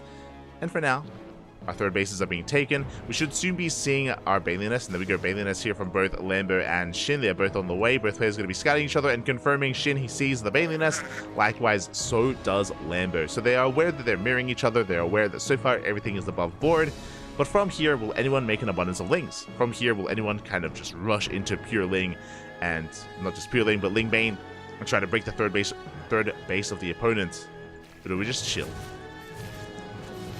4 Banelings are on the way here for Lambo. Quite a lot of Banelings, actually. Usually you make 2 defensive Banelings, but we're doubling down up to 4. Ling did slip into the main base to get a bit of a scout going off. Meanwhile, both players are still droning. Shin going for a much faster Roach Warren, whereas Lambo, his is a little bit later. Just by a little bit, though.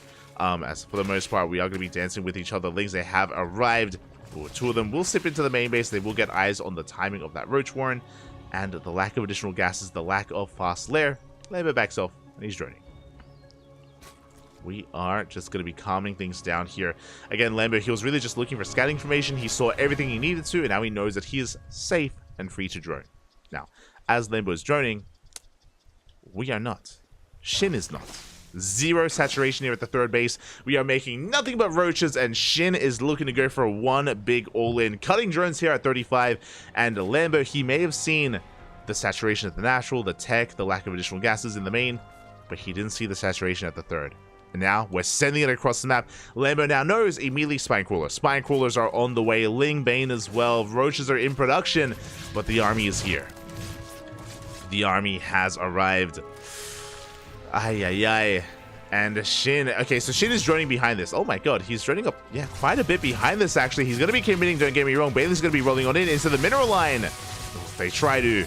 The roaches have arrived. They take down a queen. They're going for another as well. Up. Almost really good connections there, but it looks like Shin is being cleaned up. Yeah, it looks like Shin, he's going to be forced back in the end here. Trying to get some decent connections. Doesn't lose too many roaches here in the retreat. But Shin, he was able to force an overreaction with the spine crawler. He was able to trade relatively well. Looking at the unit slots tab, he was able to snipe down two of those queens. But his bleeding out roaches, now Lambo is going for a big counterattack. Again, droning behind this. Both players have been droning this entire time, saturating their bases. Shin was committed with his first push, that is true, but has since kind of pivoted away from that. Ooh, as Lambo is going to try to force his way up this ramp, and does he have enough? Again, he's not reinforcing with too much else, and it looks like he's going to be forced out of that third base. Ooh. And Shin even focusing on a couple of extra roaches as well. So again, a bit of a back and forth so far. Both players have been bleeding out units. Both players have lost 5 workers, but I would say that Shin is in a better position. Shin, he's the one that killed queens as well as a bunch of lings. Lambo to recover. Gold base. Gold is on the way. I believe so far unscattered. Unscattered by Shin as he's just saturating his third. Both players are just getting their drone counts back up and running, getting up to 3-base saturation. Roaches are going to be knocking down those rocks, and Shin is very like-minded, going for his own gold base as well. The game is going to be settling from here. Shin is looking for a way in. Lambo investing quite a lot here in the defense in these spine crawlers. It looks like, oh, the Ravager is going to finish up. Meanwhile, Spire. We have a Spire on the way. Muta's going to be in production here for Shin. So yeah, getting into mutas is definitely a great way here to gain map control and gain momentum and just kind of strip it away from your opponent. And so far, unscattered. Overseers should be looking for scouts soon, and there it is. Overseers on the way for Lambo. This Overseer needs to get eyes on this Spire. Speaking of, we have Ragnarok, so Shin going in for his own scout as well. Checking behind the main base, making sure that Lambo also isn't going for a Spire. But again, Shin's scout is a little bit faster, and Lambo's scout is going to be a little bit late here. He should get eyes on the Spire itself, but it will have a little bit less time to react and respond. So there we go. He's making a beeline for the main base. Oh, based on his... Okay. I was like, based on his pathing, he may not be able to find the Spire itself. As we see Shin being a little bit cheeky, he's going to be shut down. Meanwhile, we have the Overseer getting into the main base, and we do get eyes on that Spire. So Lambo knows. I see some people in the chat asking, like, yo, who's Shin? Ragnarok. Yo, if you're asking who Shin is, that's a self-report that you haven't been watching the CranKy Ducklings for the past 6 months. God damn it. Shaking my head. We cast Shin on like a weekly basis. Aye. Here we go. Roaches, they are pushing out through the center of the map. Shin going to be cutting workers a little bit earlier on here at 65. Mutas have hit the field. They're going to be hunting down these overlords, and we're going right for the kill. We're going right for that natural. Lambo out of position. He had no idea. He had no idea where the army was, and Shin catches Lambo with his pants down. The army turning back around. The Roach Warren has fallen. Now we can dive on top of the army itself, and Shin, he's snowballing out of control. Aye. Again, Lambo just not in position. He's making Hydras to reinforce, which is not ideal. Hydras, they can shut down mutas, true, but they are lackluster against roaches. Spine Crawler is going to be helping as we do kite back to it, but the ground army gets completely swallowed up. And Shin catching me off guard. GG gets called, and Shin, in one fell swoop, takes game number 1. Ooh. GG. And again, to be fair, the lead up was in favor of Shin as well. You know, Shin, he was able to trade better early on with his first push. He was able to snipe the queens, able to trade better against the lings and roaches, able to drone up a little bit stronger as a result. He was the first to drone up to 65. And yeah, Shin just did snowball a bit out of control. Lambo, A little bit too preoccupied, taking up into those Hydras, and again, missing that attack, completely missing it through the center of the map. Again, thanks to the mutas. The mutas, they were able to just pull apart that army. I do very have to quickly...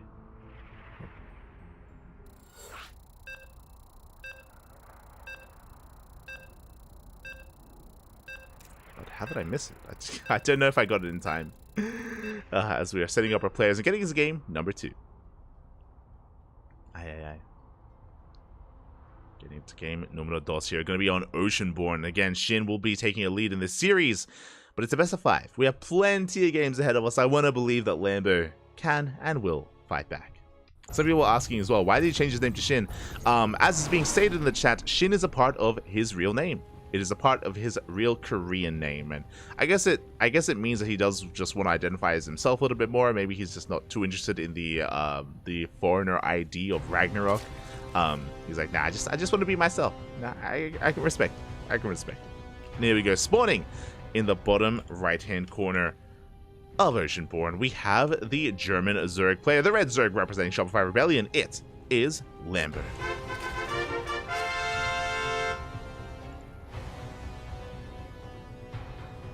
Spawning in the top left-hand corner, we have his opponent. We have the blue Zerg player representing Mystery Gaming, leading the series 1-0. It is Shin. Here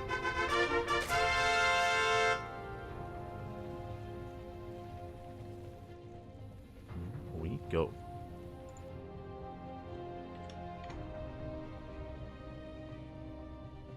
Shin is... Hi. Not like this. But for now, we're going hatch first. Hatch gas pool once again here from both Lambo and Shin. Openers should be quite normal here. Of course, for those wondering, Shin, of course, he is one of the best Zerg players in South Korea.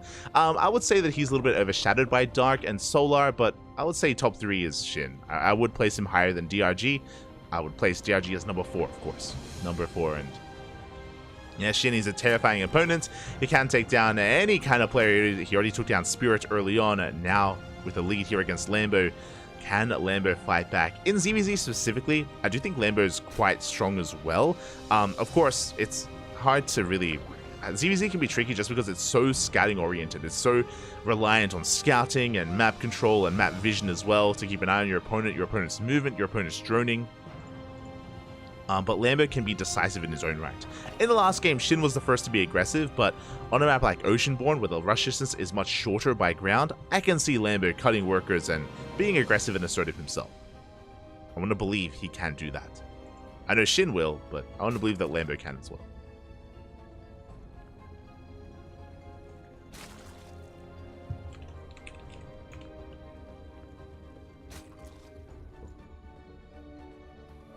As here we go, Ling's going to be moving out across the map.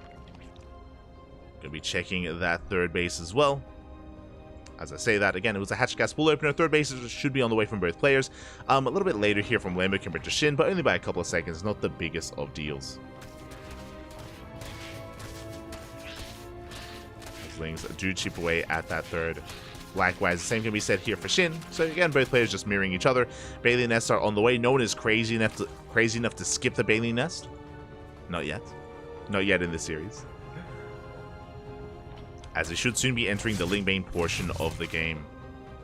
We'll see if anyone commits. We'll see if anyone tries to force the issue here. Remember, both players are playing from the same location, so ping is not really too much of a factor. Not too much. Earlier in the last series, we had a bit of a pause because of ping issues, but for the most part, it should be okay. Should be okay. Smooch. Well, I just realized, I need to change one of those text files. As the Roach Horns are now on the way as well. A couple of Lings going to be active here, moving out, just trying to vie for map control, but no major commitments here. Both players are still just focusing on drone production. They have enough Ling Bane to survive. Enough Ling Bane. As a Bailing does get baited out. Very nicely done there by Shin. Bit of miscontrol out of Lambo. Not the biggest of deals, but is forced to make an extra Bailey nest, and that does eat into your overall Roach count, just because gas is so precious here when it comes to Roach v Roach.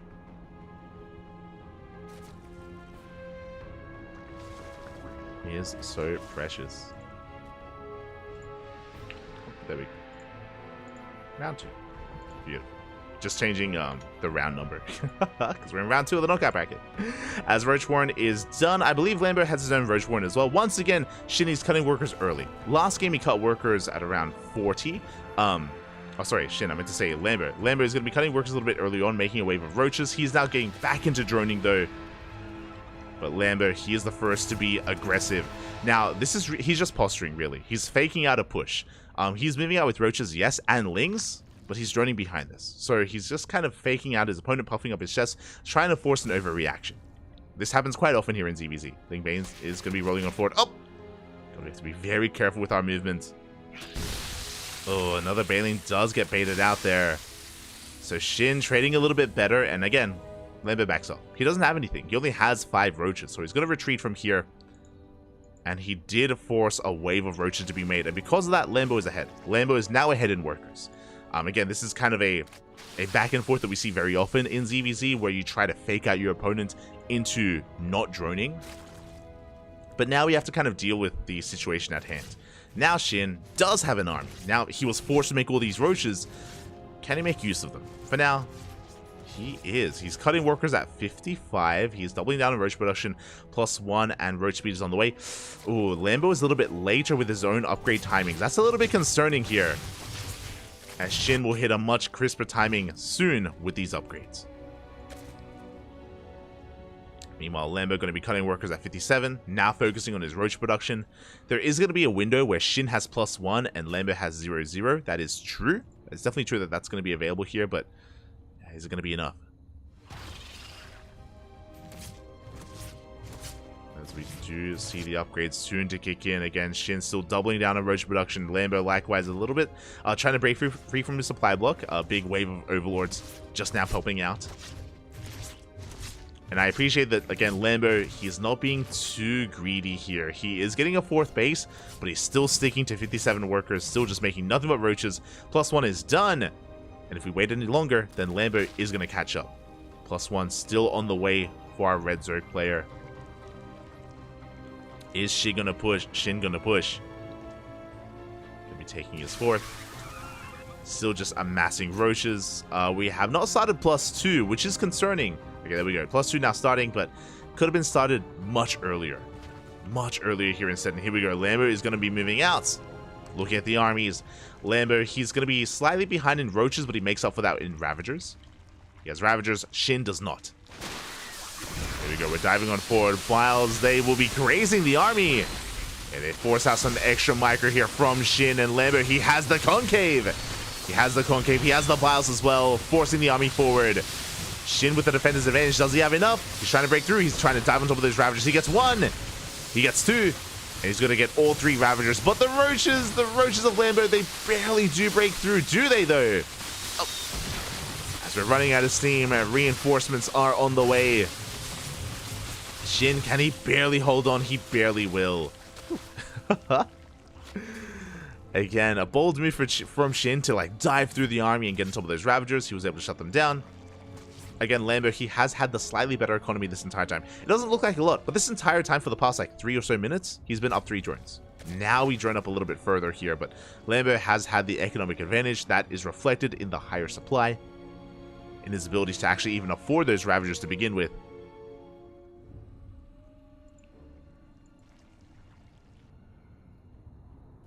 And now we're working towards +2. Once again, though, there's going to be a window where Shin has +2 and Lambo doesn't. That is going to be a scary moment, as both players are droning. Lambo, the first to drone, he drones up to 67, 10 workers over his opponent, getting his 4th base up and running. So again, Lambo able to find the room to get a better economy. Meanwhile, Shin still staying on a low worker count instead, building up his Roach Ravager.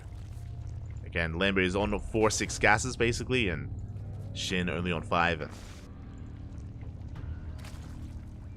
We'll see if Lambo can get away with this. As again, it does mean that if both players max out, Shin will have the larger army, but Lambo's going to be able to have the bigger bank and be able to remax faster. Here we go, the armies are going to be clashing. Val's going to be zoning Shin back. And we're going to be committing. Oh, we take the Val's to the face. Both players do. As Lambo, he stands his ground. Gonna try and deal with this again. Shin has the upgrade advantage. He has +2 over the +1 of Lambo. This upgrade timing, is it enough? Up. No, it's not. It is not enough. The concave was just too great. At the same time, though, drones did go down. And with that, the work count's gonna be evening up. Drones did fall here towards the left-hand side. But Lambo still with an economic lead, saturating his 4th base. Shin also rotating over with his own drones. +2 is about to finish up here for Lambo. He's keeping up with Shin. Burrow on the way. Tunneling claws as well. That is a good way to kind of like catch your opponent off guard, definitely. Shin, he checks saturation. He sees the mining 4th. Still getting into his own 4th as well. Oh, the contamination. The contamination on tunneling claws. You love to see it. Lambo, he's aware, of course, that he needs detection now. Overseers are on the way. Wow, they take down an Overlord. Lambo with momentum right now. Tying up those upgrades with the larger supply. It should be a numbers game at this point. We should be able to break on through. Files, they're going to be connecting. Oof. They do connect from both players. But last, again, Lambo, he's breaking on through. He has an overwhelming Roach Army. Again, the better economy leads to that. And Lambo will be tying up the series 1-1. Whew. GG. We have a series, papi. GG, well played. Again, Lambo, throughout all of that, throughout almost the entire game, he was able to get away with just having a higher worker count overall. At times, not as high, but at other times, you know, up to 10+ workers over his opponent. And on top of that, Shin was trying to make use of his upgrade timings, but it just was not enough. It was not enough to kind of leverage that economic deficit that Lambo had. Sorry, that Shin had. This kind of reminds me of like a laser's mantra of upgrades in ZVZs, where a laser would always prefer, especially early on, I know like eventually he would get into upgrades, but early on he would always prefer having more roaches than even having +1 or +2. And that would kind of like favor him in the long run. And yeah, it's something that people would sometimes meme on just because of the delayed upgrades from a laser. But you know, there's at times truth to that. And yeah, Lambo, he was able to take advantage of that, able to take some better fights, able to snowball into a win. GG. GG, well played. With that, we are tied up 1-1. We're getting ready for game number 3. Game number 3. And we're almost done as well. I say we're almost done. I was checking earlier, so we only have permission here to cover the knockout bracket. Only the knockout brackets. And yeah, there's not actually that many matches remaining here. As we're here in round 2. Up ahead of us, we have round 3 as well. And that's it. Like last night we were casting for 10 hours, Papi, covering all of the open stage. So this is a lot more lighter here. It feels a lot more carefree. I mean, I say that like, you know, just I can invest a little bit more energy early on. I don't have to like conserve myself for a longer broadcast. We can hibernate a little bit. I mean, so we don't have to hibernate. We can let it all out, Papi. Let it all out. It also means I can get to sleep pretty early today. And when I say early, I mean like 5 or 6 a.m. It's gonna be beautiful. I get to sleep. I get to sleep today. Let's go.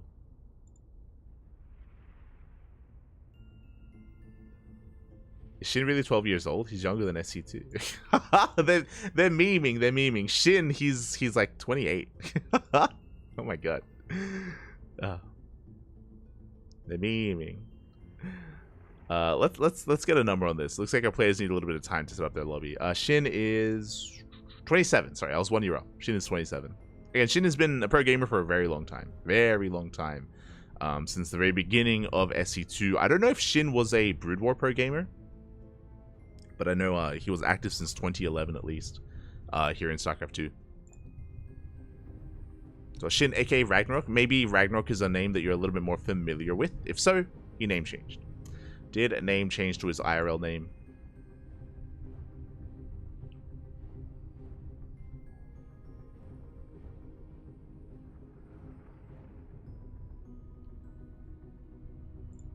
And we're just waiting for that lobby to be thrown down.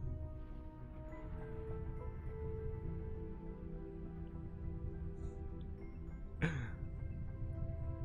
it looks like we have our lobby. And again, big shout out to, of course, the main stream and the B stream as well.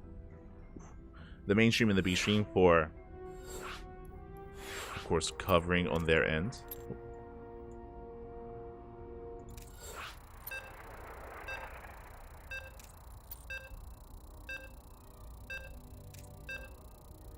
Just barely got it.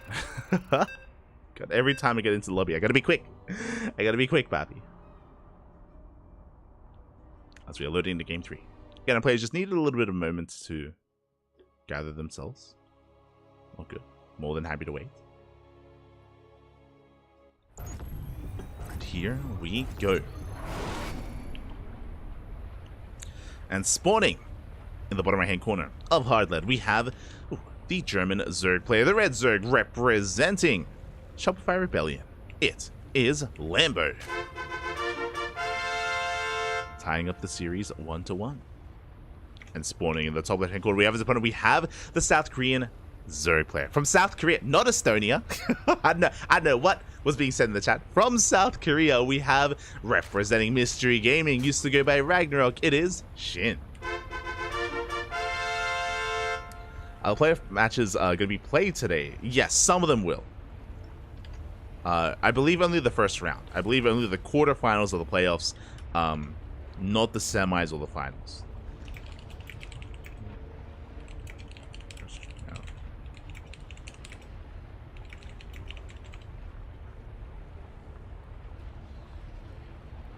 As we do settle into this, once again, hatch gas pool openers. No one is bold enough to go for a 12 pool or 13-12 or 12-11. No one is bold enough to do that. So yeah, for now, just standard openers here all around. This is what we expect to be seeing here. I'm sure there are times where players can cut workers early on, but for the most part, standard openers all around. Aggression is typically off of 2 bases at this level of play. And we'll keep our eyes here on both Shin and Lambo, especially as we load into Hard Lead. This is something we bring up very often, but Hard Lead does have a very short rush distance by ground. Ground aggression is very common, it's very popular here on Hard Lead, and I expect that to be the case in this ZVZ as well. This usually leads into all-ins against either Terran or Protoss players, but in the ZVZ, again, we can hit some pretty crisp timings. You can cut workers early on, make an abundance of roaches, try to lure your opponent into a false sense of security, and then just bam, come out with a massive army and look to end it. We'll see if that's going to be the case here.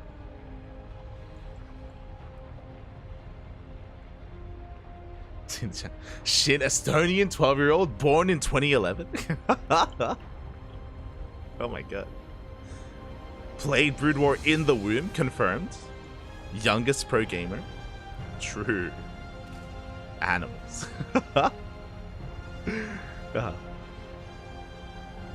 As Lings are moving out.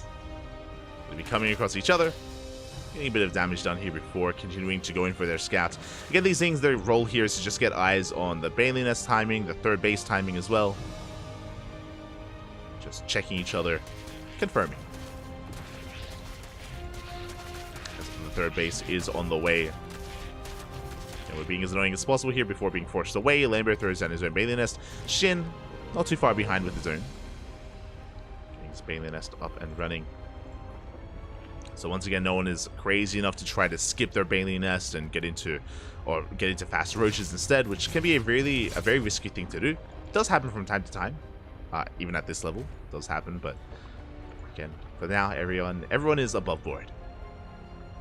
Ooh, as Shin is going to be making an extra wave of Lings here. He's still droning behind it, but a wave of Lings nonetheless. He can push out. Can try and be a little bit more assertive. As we do have a deviation. Okay, so Lambo is going straight for a Roach Warren, which is what we've been seeing so far. This entire series here, just going straight into that Roach Warren as quickly as we can. Shin delays his Roach Warren by going for a faster Evo Chamber. Interesting. Still going for the Roach Warren behind this. Are we going for +1 Carapace? It's lined up for it. This is looking a little bit old school. No, +1 range. Okay, never mind. If it was Carapace, it would have been a Ling Roach all-in that was very prevalent at the start of the year, but has since fallen off. Instead, we're getting to a very fast +1 range. Very strong timing is upon us. I'm very curious to see when and if Shin does cut workers. For now, Lair is in production. We do have a gas being taken as well. Lambo getting into his own roaches as well. Again, Lambo with the faster roach one means faster roaches in general. And are we going to be committing here? That's always the question we have to ask. Because at times, even if we make a wave of roaches, yeah, that's what I thought. Yeah, droning behind it. So, just like we saw in the previous game, Lambo, he is pushing with roaches. He has faster roaches as well. He's trying to strike fear into the heart of Shin with the amount of roaches that are pushing out. And behind it, Lambo is just droning. He's just droning on up. Army's going to be clashing. Bailings just barely do make it through. And Lambo is hoping to force an overreaction from his opponent. Roaches are being forced out, and Lambo shouldn't be committing. He just rocks up here at the front door, turns around, and leaves. He's like, alright, you know, I was just going for a walk. I was just going for a stroll. Don't mind me. Backs the hell off, goes back home, and again has a fully saturated third base. Lambo droning up to 6. Oh, this is maybe a bit too much. Lambo throwing caution to the wind, taking gases, droning up to 60 workers. Meanwhile, Shin can still hit a very strong timing with +1. Is cutting workers at 44. Barely any saturation at this third base. And the question becomes, after these overloads are made, are we committing? And yes, we are. Unlike what Lambo just did, Shin isn't going for a walk. Like, he's not puffing up his chest. This is for real. We are committing here. Shin, there's no economy behind this. Lambo confirms that, and Lambo may just have been too greedy. We'll see. Here we go. Shin is pushing forward. Again, that +1 is going to be a factor in this fight. Bailings are in the way, they are on the way as well. Pushing on through. Lambo, he does have a decent roach army here. He's making nothing but roaches. The Bailings, they will crash in. They do get some damage done. The Lings come in to reinforce as well. Shin is breaking through. He's forcing back the army of Lambo. We do have a spine crawler behind this. It's going to be buying some time, but we get this around. The Queen goes down. Reinforcements are on the way. The boys are being pulled. We can afford to lose drones. This is okay. We can pull the boys. We just have to survive. And it looks like with our reinforcements, Lambo, he is holding. Yeah, he's going to clean this up. He's going to force this back. We have more Ling reinforcements, but not enough roaches behind this. Shin with his all-in. Was all in. And was not able to punish the greed here of Lambo. Lambo got away with murder there. He just got away with so much droning, so much economy. And now he can focus on his army. He's still making more drones, by the way. He's it's crazy. Is making more workers. Just making up for, you know, the spine crawls, the gases being taken earlier. And Shin has a lot of recovering to do. Shin, he's still down almost 20 drones. He has +1. Sure, that's great and all, but Lambo, we spoke about it earlier. You know, it's not always about the upgrades. And now we can catch up with a better economy with 1-1. +1 range and +1 carapace. We have a fourth base on the way as well. Lambo getting out of control. Now, Lambo, he doesn't have to push out right now. Like, he can just chill. He can chill and just maintain his economy, be the first to max out. It's a numbers game at this point. The onus is not on Lambo. The onus is on Shin. Right now, there's a lot of pressure on Shin to make something happen. You can see that he's not even fully droning. He's afraid of a counterattack, so he's making drones and roaches at the same time. His production is split right now, so he's not even himself recovering by saturating his third base. He's just stuck in a really awkward position. Damned if you do, damned if you don't. If he only makes army, then he's just going to fall behind. If he only makes drones, then he can just die to an all-in, or just die to a push. So Shin is being very middle of the road. He does deny the fourth. Very nicely done. Does deny the fourth base. Overseer comes in, confirms saturation at the third, confirms lack of fourth. Lambo's going to be feeling pretty good. And you can see that over time, the gap in supply has been getting larger and larger. Lambo is now up 30 supply. And it's going to get even larger as well. Because again, Lambo, he's already finished droning. He supply blocks Shin. And Lambo can now focus on building up his army. 66 drones is all you need right now. It's all Lambo needs. And he's looking to hit a timing with 1-1. Doesn't want to push out before it. 1-1 is on the way. We can just build up the Roach Ravager army. He's already maxed out. He's already at 200 supply. Lambo is already maxed out at this point, so we may as well push. We come across the Lings. We clean them up. Shin just now breaking free from his supply block. These Lings are buying some time, to be fair. They are buying time, and Shin, he needs that time to rebuild. There we go. More Roaches, more Ravagers on the way. Lambo still up 40 supply. And we're going to knock down this 4th base. Yeah, the 4th is not long for this world. Shin, he has to engage. He has to push in. But alas, it is not going to be enough. We force a cancel on the 4th. Biles is going to be buying some time. That's a lot of Overlords. The Biles. If we wanted to, we can just focus the Biles on the Overlords instead. We dive on the army. We keep up with the movement as well. Good positioning there from Lambo. GG gets called, and Lambo will take game number 3. Taking a 2-1 lead. GG. GG, well played again. Shin was all in with that +1 timing, and he had cut his workers, what is that, 45 drones? Sent everything across the map to end the game, and Lambo, he was wise enough to invest into spine crawlers. He had drone up quite heavily, up to 60, but it was very quick to just, from that moment, switch into Roach production, bring his queens forward, pull the boys when he needed to. Remember, he could afford to lose workers. That was more than okay for Lambo to lose. And after that hold, Lambo was in a beautiful position. From that moment, all he had to do was just make sure that he didn't lose any additional workers, right? There was no pressure on him. He could just smooth sailings, then on forward, working his upgrades, getting his 4th, maxing out. GG. Solid game from Lambo. And with that, we can now get into our next game. Game number 4 on Hecate. Let's go.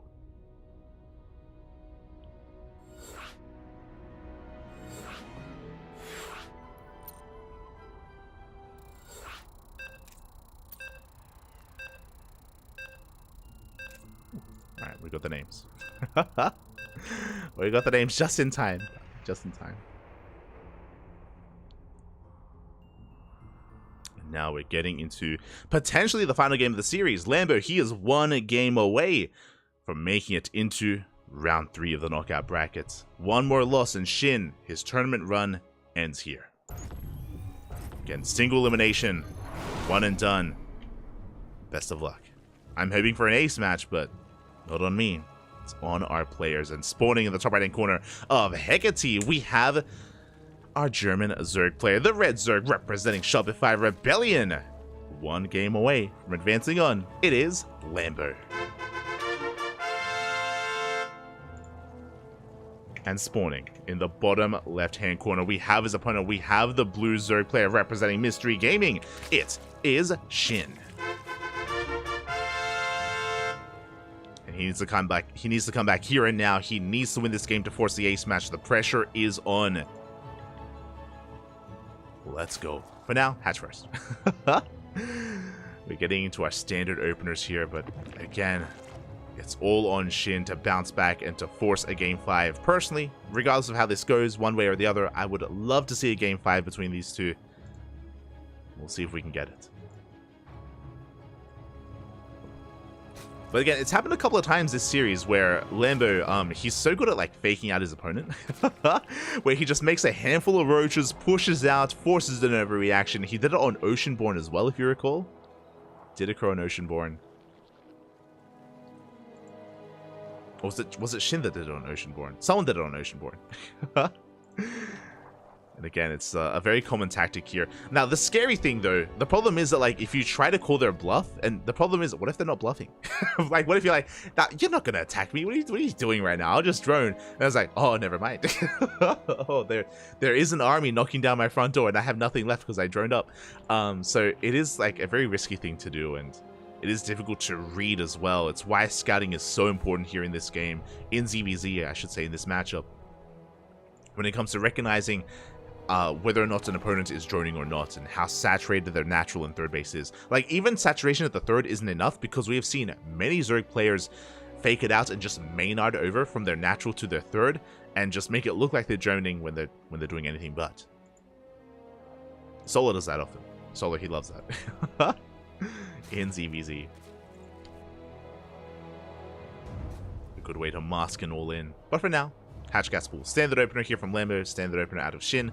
Lings are moving out. They're going to be facing off here in the center of the map. Oh. Shin getting some extra hits in before going out for that scout. And again, their goal here, just to get eyes on the third base timing, just get eyes on the Baneliness as well. Just making sure everything's on the up and up. The hive cluster is under attack. So they are going to be confirming that everything is looking normal.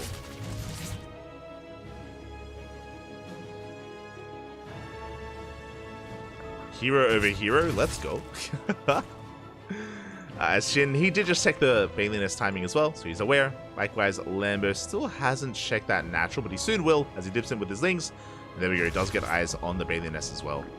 Meanwhile, Shin is going to be, oh my god, committing quite hard. That's 16 Lings on the way. Here we go, finally some Ling Bane aggression. So far this series, it's been all about the Roach Ravager. But no, this time it's about the Lings. Shin pulling the trigger. And Lambo, he does see the Lings moving out with the Overlord. He's aware. Back at home, Banelings are on the way. He has one Baneling about to finish up. He has two more on the way.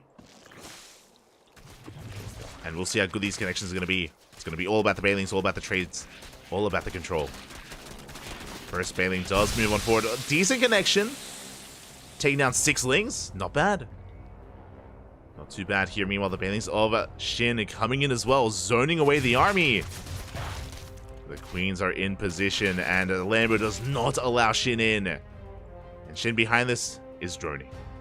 He committed a little bit hard to this, don't get me wrong, but he's going to be backing off. He did force a big commitment here from Lambo. Now the roles have been reversed. Shin has been droning, Lambo overmade Lings, and now we need to make it worth his while.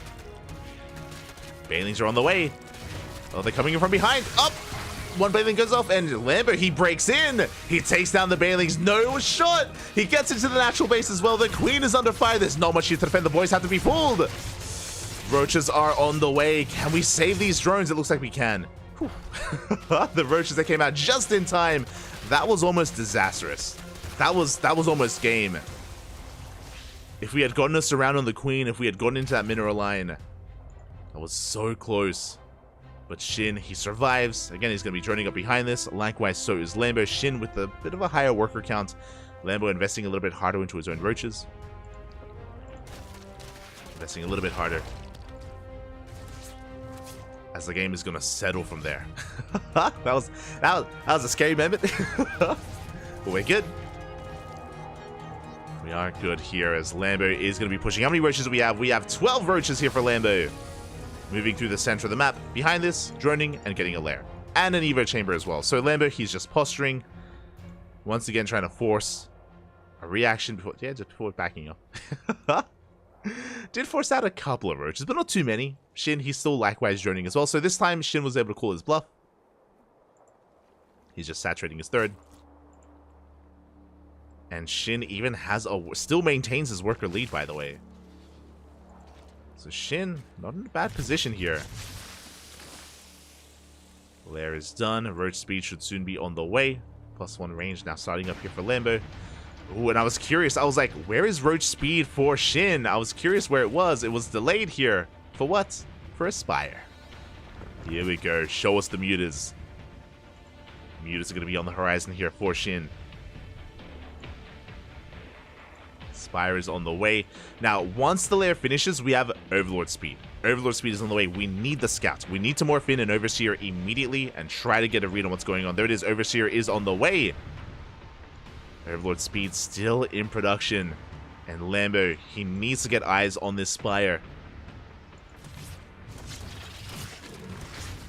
Oh, as he's going to be going for some Drop-A-Lords. Oh my god, some Baneling drops even. Overseer comes in. Shin likewise just making sure that there's no Spire from Lambo. Spire soon about to finish up. But again, Lambo, he didn't just get Overlord speed for the scout, he also got it for the drops. Overseer confirming nothing in the main. Overseer gets to the natural, gets eyes on the Spire. Lambo, he has the information he needs. He's going for his own drop as well. And Shin, does he have eyes on this? Can he split in time? It looks like he should. Up! he does react, he does pull back. But the Overlord on the hunt, and we do drop on top of the roaches. We get a couple of drones as well. 4 workers go down, and we're still not done. Up, put a bus. 6 drones. Oh, that was so close here to disaster, but 6 workers is not too bad. Lambo takes a worker lead. Oh, that Lambo does get supply blocked after losing that, unfortunately. But regardless, pretty good drop here. A lot of lost mine time as well. Meanwhile, Lambo, he's getting into his own Hydra Den. So Hydra Den is done. Hydra upgrades on the way. I appreciate that Lambo hasn't made any Hydras yet. So he's working on upgrades, yes. But he knows that he can't really waste resources on Hydras unless there are mutas. Speaking of, we do have a couple of mutas on the field, but only 5. Only enough for map control. Only enough to shut down Overlords. There we go. We have a handful of Hydras in production, but really we have to focus on Roach Ravager. Remember, it's only 5 mutas, so we cannot overreact. Those that are curious, when it comes to Roach versus Hydra, Roaches win. Like, Roach Ravager is more of an efficient ground army compared to Hydras in this matchup. So if you make too many Hydras, you will just die to the ground army. So Lambo has to be very careful. Thankfully, he's still making Roaches. Like, he's aware that he only needs a handful of Hydras here. Those mutas, they do dive in between the bases. Mutas are being thinned away. And Shin, he does outposition Lambo. He dives into the base, and this hatchery is gonna go down. Big pick off here from Shin. Lambo wants to dive on this, though. Can he punish this push here? As he shaves off a couple of roaches in the retreat. But Shin, he's got his 4th up and running. Has a gas geyser, has it mining as well. 75 drones.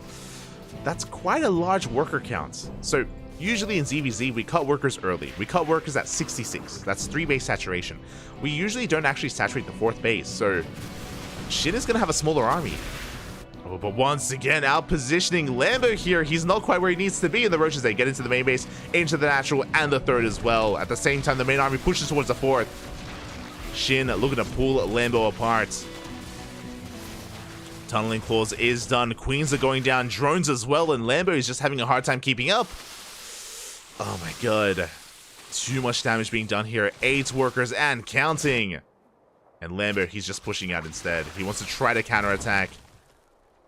Spore has been sniped. Detection is required. We do have an Overseer, thankfully. Roaches are being cleaned up. Meanwhile, Shin once again moving forward. The mutas cleaned up the Overlords. There's no scouting whatsoever, no vision on this side of the map, and the hatchery is denied once again. Again, Shin just taking advantage of the fact that the mutas cleaned up every single Overlord. But Lambo, he's had enough. He's down to sub 60 workers. He's down to 49 drones, and he's been making units. Lambo is super maxed. He is up in armor supply. All or nothing here for Lambo. Files are going to be dodged. From both players so far. Good movement here. Lambo is going to try to force the issue up this ramp. And it looks like he can barely break through. Back at home, he's losing every single drone, but he does break through the army. Again, Lambo with the higher supply. He breaks through the army, getting on top of the 4th base as well. The boys are being pulled. Yeah, so many drones are going down. And Lambo, has he done it? Oh, reinforcements come in. Shinny's holding. He lost every single drone here at his 4th base. But he survives. And again, like, Lambo doesn't have any workers to begin with, so Shin doesn't need drones. He needs army. Lambo still higher in army supply. Back at home, getting his bases stabilized. Getting a 4th base behind this as well. Does find a way up the ramp. Shin not able to keep up with the army rotation. Yeah, we get up the ramp. Biles are going to be, oh my god, raining down on the army of Lambo, though. Lambo, though, still has the higher supply. He's trying to break through. He avoids the Biles, and he's doing it. Lambo, he's getting on top of the Ravagers. He has broken the army here of Shin. Lambo with the better upgrades as well, with 2-1 instead of the 2-0. And it looks like he has done it. He's broken the back of Shin. Shin being too greedy, droning up too much. Again, it's not really seen too often in ZVZ to drone up to over 70. He just didn't have the army supply he needed. He did a great job harassing, but again, was just too greedy behind it. And Lambo with the punish. Pushing in towards the natural. I'm loving the change things as well. Just walling off that main base. They were walling off the natural earlier as well. Lambo with the moves. And he has broken the natural. GG gets called. Lambo will be taking the series 3-1, advancing on in the knockout bracket. GG. GG, well played. Whew. Lambo, there was a lot of pressure on him. There was a lot of pressure. He was losing drones left and right. He went down to 54 drones. Barely a 3-base economy. Not even a 3-base economy, but he had doubled down on just pure Roach, Ravager, Hydra. He had the numbers on his side. He had the upgrades on his side. And Shin had, on top of that, droned up a little bit too much as well. So numbers-wise, he just could not keep up with the supply, with the army of Lambo. And Lambo snowballed out of control. And to be fair, there was a lot of pressure on him. If the game went on longer, Lambo would fall behind. So he had to make something happen then and there. He was committed. And he made it. He pulled it off. GG. Congratulations.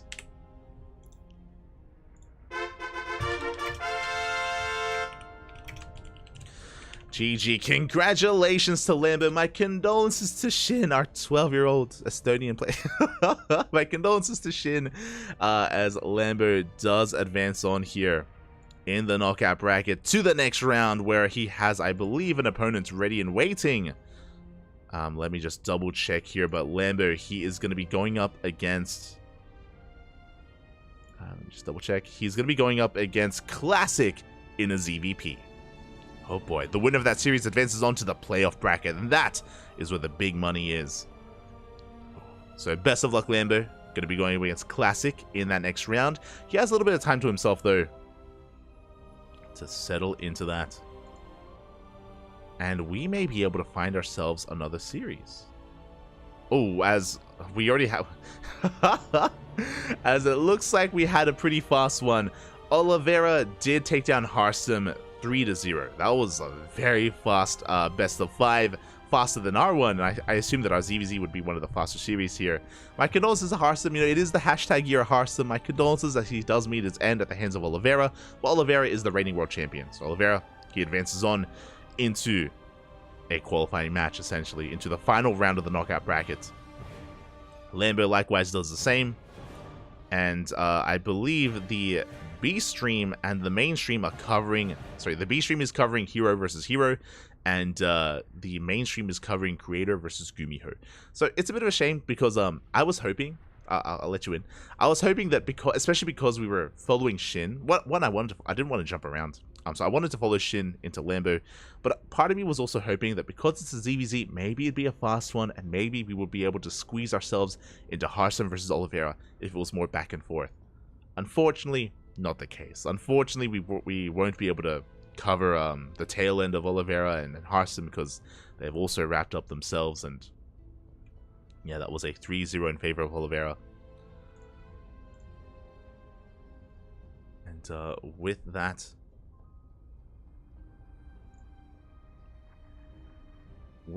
we are going to be settling into this. With that, we're going to be going on a short break. We are going to be going on a short break.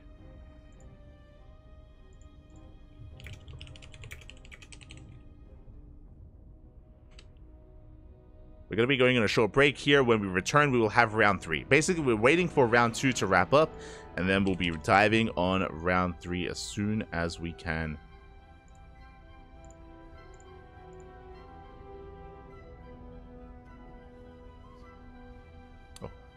We're diving into round 3 as soon as we can. So yeah, with that, we're going to be taking a break. Take this moment to stretch your roaches, hydrate your hydras, massage your marines, and when we return, we'll have our final series of our broadcast. I'm not too sure what we're going to be getting into.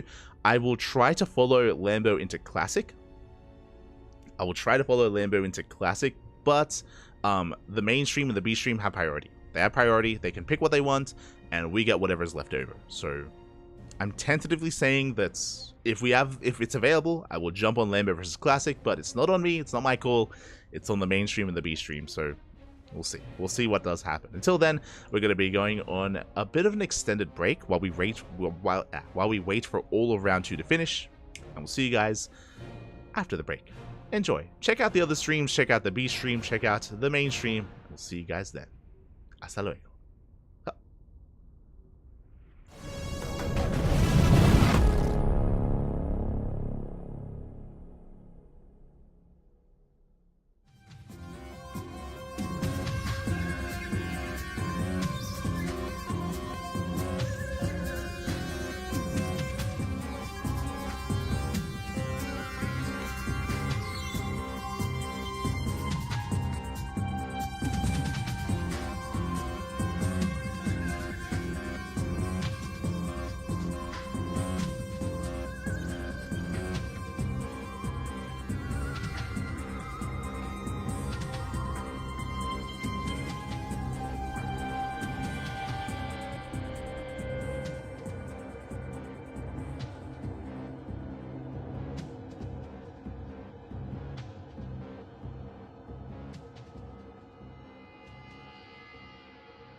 And welcome back, everyone. Welcome back.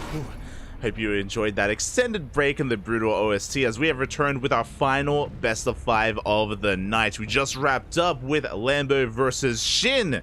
And boy, oh boy, was that a tense series there. Shin was eliminated. Our other Zerg player did advance on.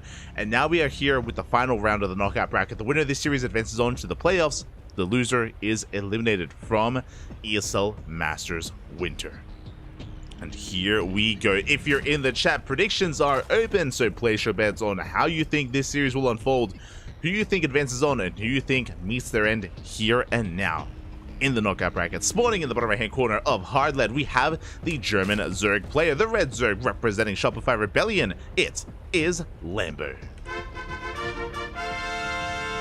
Predictions. And spawning in the top left-hand corner, we have his opponent. We have the South Korean Protoss player, the Blue Protoss representing Twisted Minds. It is Classic. And we have been casting a lot of Classic in these recent weeks. I say recent weeks, recent months here. Classic is a regular when it comes to the online tournament circuits.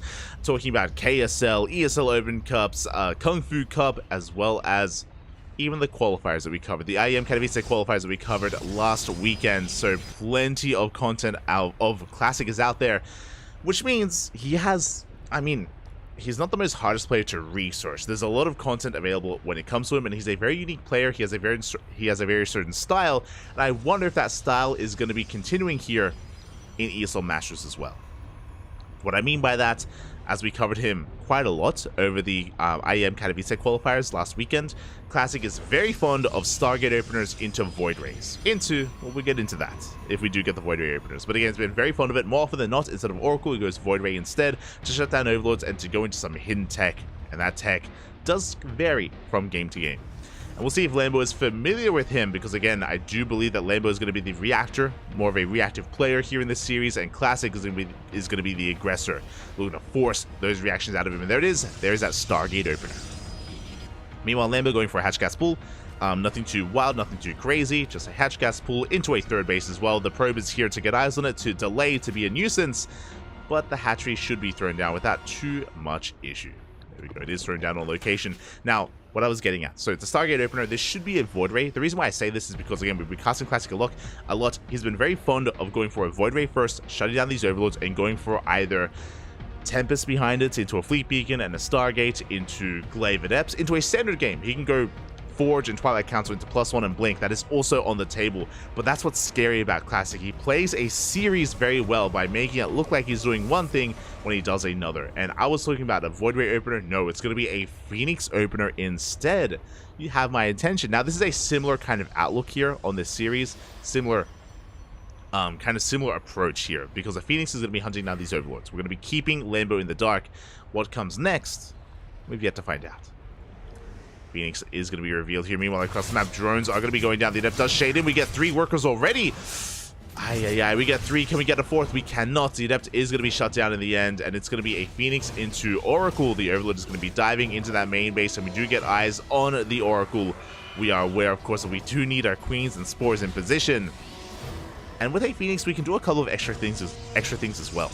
We can't just shut down Overlords. We can also get across the map. We can CC and lift up these Queens, and we can have our Oracles go to town on some of these bases even more effectively as well. So there's a little bit of extra kind of potential here in a Phoenix alongside Oracles. Behind this, we're still waiting for our tech. Third base has been taken, so it looks like a standard economic opener. But again, our eyes are on what comes next after these Oracles. Meanwhile, Phoenix arrives. We're going to be chipping away at the Overlord. Oracle tries to bypass those Queens, tries to get into a mineral line, but alas does not find a way in. Is going to be zoned away by the Queens of Lambo. So far, good positioning. So far, we are keeping up, but that Overlord, is going to be going down. Yeah, not enough energy for transfuse. The Overlord does fall. And behind this, we're getting into a second and even a third Oracle. Oh my god. Third Oracle is on the way. Adepts have rocked up. Again, Classic is a very aggressive player here, and he's looking to try to pull apart his opponent. We do commit to the shade. We get into the natural waste. Queens are in position. The Lings get cleaned up, but we do not get into the mineral line. But I can't say the same about these Oracles. As we go for that maneuver, we pick up the Queen. We go hand here in the mineral line, and so many drones are going down. That's going to be 7, 8, 9, 10. 10 drones falling here, an insane amount of economic damage, and the Oracles survive. We're not done, we still have a third Oracle on the way. Behind this, Classic has a solid economy, he has his third base, he's going to be taking, transitioning. We have a Twilight Council and a Forge. That is +1 and what should be Blink on the way. I say should. Charge is also on the table, so we'll see what kind of direction Classic does take us in, as the Oracles are amassing. This is such a greedy maneuver as well. Nothing really at home to defend, only 2 sentries. We typically leave the Oracles back at home, but that is not the case, not this time, as the Adepts a shade into the natural once again. That's going to be 4 more dead workers. Oh god, we're going to get 5. We got 5 dead workers here at the natural. How many in total? 18 over a mineral line. As the Oracles, they ignore their queens, they go straight for the mineral line once again, getting even more drone damage, and the Oracles will all make it out. One of them gets very low, but we make it out nonetheless. And there's our transition. It's going to be +1 and Blink. +1 and Blink is on the way.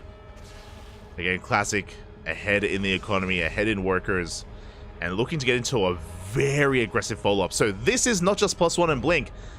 We have 4 gateways in the main, 2 more on the way. That's going to be 6 gateways, plus 2 more, 8 gate. This is a 3-base all-in. It's going to be an 8 gate, +1, a Blink Stalker all-in from Classic. We have the Prism on the way. He is looking to knock Lambo down while he's redroning. Right now, Lambo is focusing all of his lava on just making drones. We have Roach Speed on the way, plus on melee as well. He wants to get into Lingbane Roach Ravager, but right now he does not have a standing army. He has a handful of links to defend, and here come those Stalkers. Again, the 3-base all-in is upon us, and it's going to hit like a truck. We're even attacking before Blink, by the way, so yeah, very, very crisp timing here from Classic. He catches a Queen. Gets a Queen, gets a second Queen as well, and this 4th base is not long for this world. A Blink about to finish up, +1 does kick in as well. We do have plenty of force fields, we catch more Queens! The Queens are going to be falling. Stasis Trap is going to be baited out. And from here, Classic can either keep on pushing or rotate around, and yeah, he's going to rotate over towards the left-hand side. Towards the 3rd base of Lambo. Behind this, +2 has begun.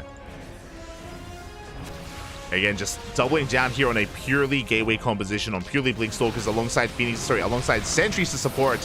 Good force fields. Oh my god, so many links get caught. The Stasis Trap as well popping off. The Biles, they graze the army, but it's not going to be enough. We dive on top of the Roaches one after the other. And the Oracles, they're just going ham on this army as well. Oh, decent Biles, but again, Classic, he knows he has momentum. He shuts down the army, cleans everything up. Only links survive. Again, Classic, the tempo he set was so insane. GG gets called, and Classic will take game number 1. GG, just non-stop aggression from Classic. Oracles, Adepts, more Adepts into, again, that 8 gate Blink Stalker from Classic to seal the deal. And GG, that was intense. That was quite intense from Classic, and again, Lambo was just having a hard time keeping up. Basically, he was just, yeah, he undermade Lings initially to keep up with the Adepts, and on top of that, he was just being pulled apart by the Adepts, by the Oracles. And Classic was able to find an insane amount of damage. What is, the other thing that's impressive about what just happened, after the initial aggression, after the initial harassment, Classic, he kept all of his Oracles alive. All 3 Oracles, they survived throughout the early game, into the mid game to support those Stalkers as well. That's what's important. That's what added. That was like the X factor that just made that push that much more devastating. Having the Oracles to activate their pulsar beams to clean up Lings, having Stasis Traps as well to support the army, it just all fed into each other and snowballed out of control. GG. GG, well played. With that, we're getting into game number 2.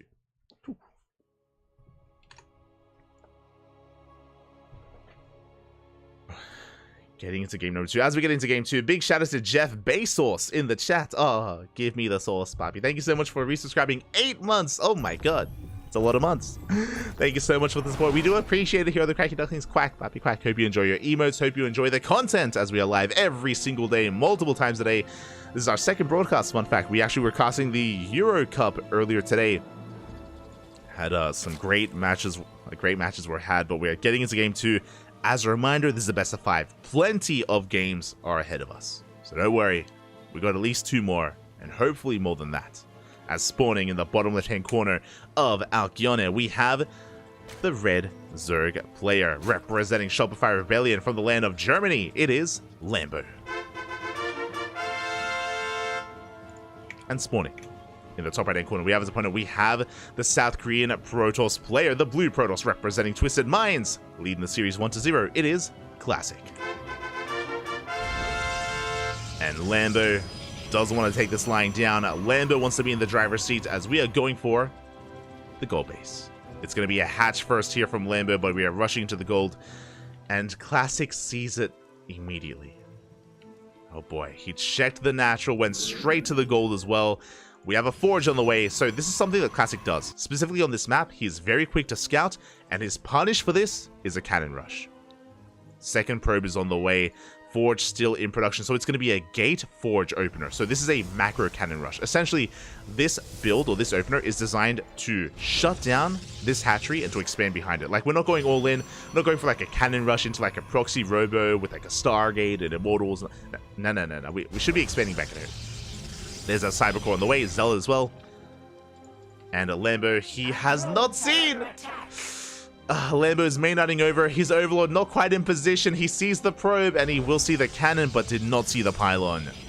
The cannon rush is upon us. Zealot is going to be waddling across the map to support as well. Another gateway's on the way to help, to help keep this alive. Reduce surface area, we force a cancel on the gold, and this means that this expansion from Lambo is so very late. He's double expanding, he has to. Immediately double expand here. We have to catch up in some way because this was a brutal cancel. Only one cannon. We only had to invest one pylon and one cannon to force the cancel, and from here Classic can expand. Again, a quote-unquote macro cannon rush, just designed to force the cancel on the base. And yeah, solid so far. A really solid start here from Classic. Really throwing a wrench in the works. Lambo also, he was halfway across towards that base to Maynard to like saturate it with those drones. He had to pull all the way back as well. So much lost mining time. And Classic, he's up in workers. He's going to be having like a stronger timing as well. He's chipping away at this third base with the Zealot. Adept arrives as well. We can dance with the Lings. Link speed still nowhere near being done. Ay. Yeah, Classic, he has control of the low ground.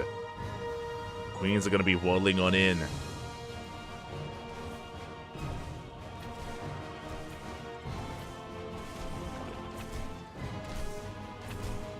Yeah, as that hatchery, it's almost halfway gone. Like so much, this one Zealot the entire time has been swiping away at this hatchery, getting so much damage done.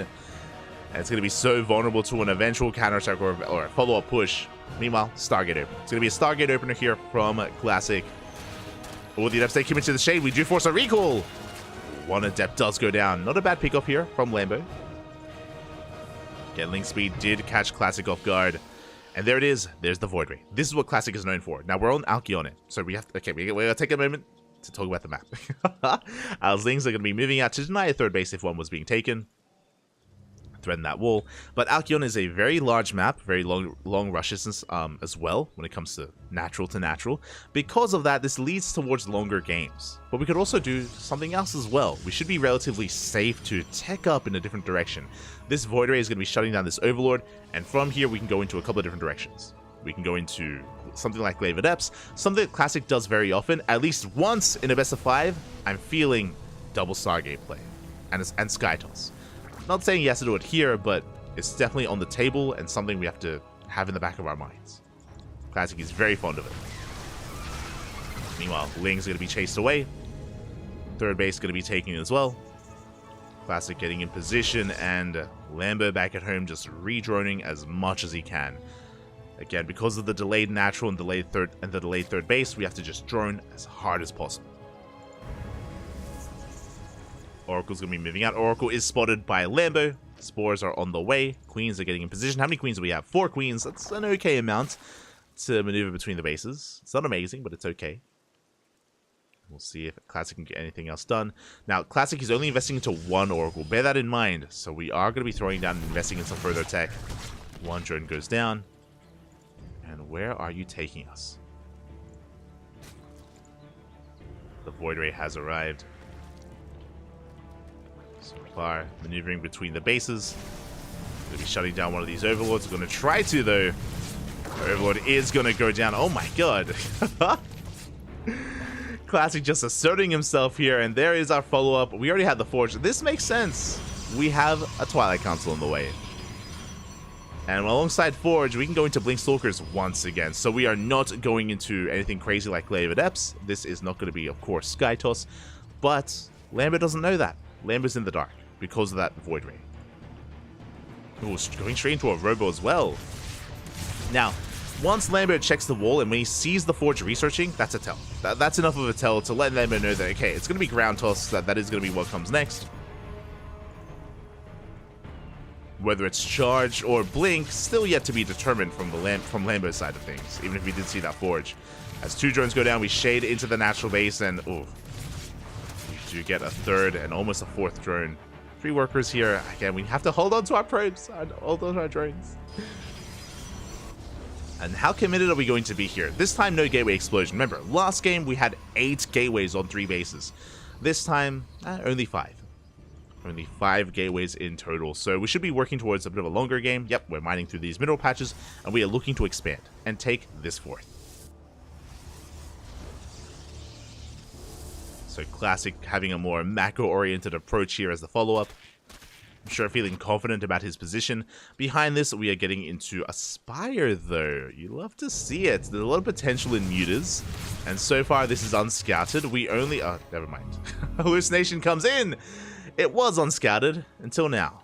Spire has been seen here by Classic. He knows what's going on. This should prompt Phoenix production. There it is. Phoenixes are on the way. We were going double Robo into Colossus production, but there it is. 2nd Stargate for double Stargate Phoenix production.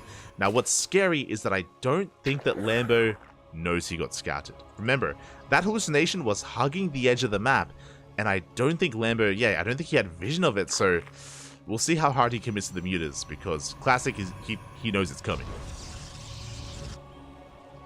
And Lambert doesn't know that he knows. These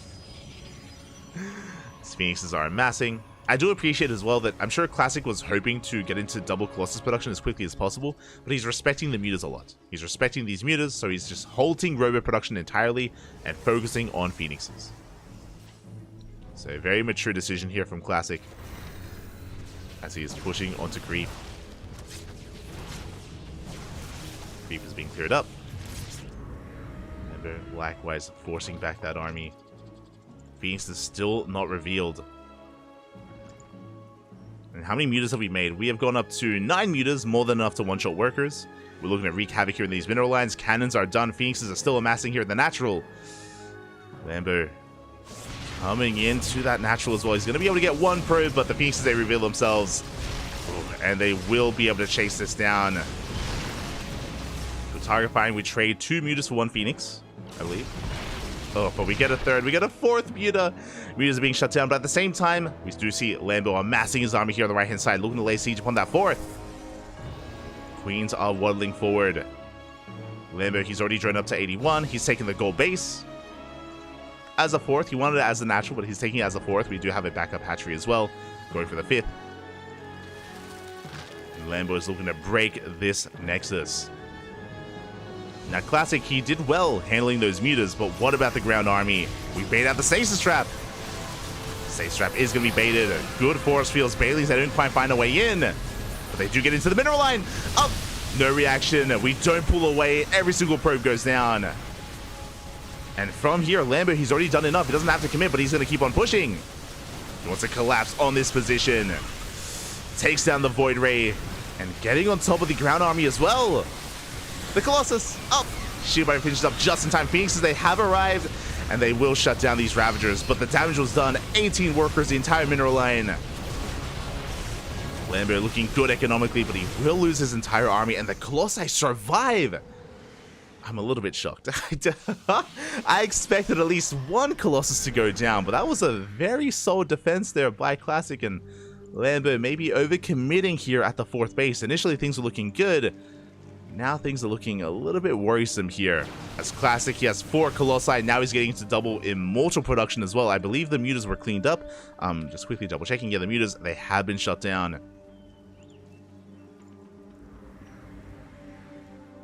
Now, Lambo, he does have a good economy, but just now working towards the Hive. He does have a Hydroden, so Hydro Lurker Viper is going to be the next kind of tech tree here available to Lambo.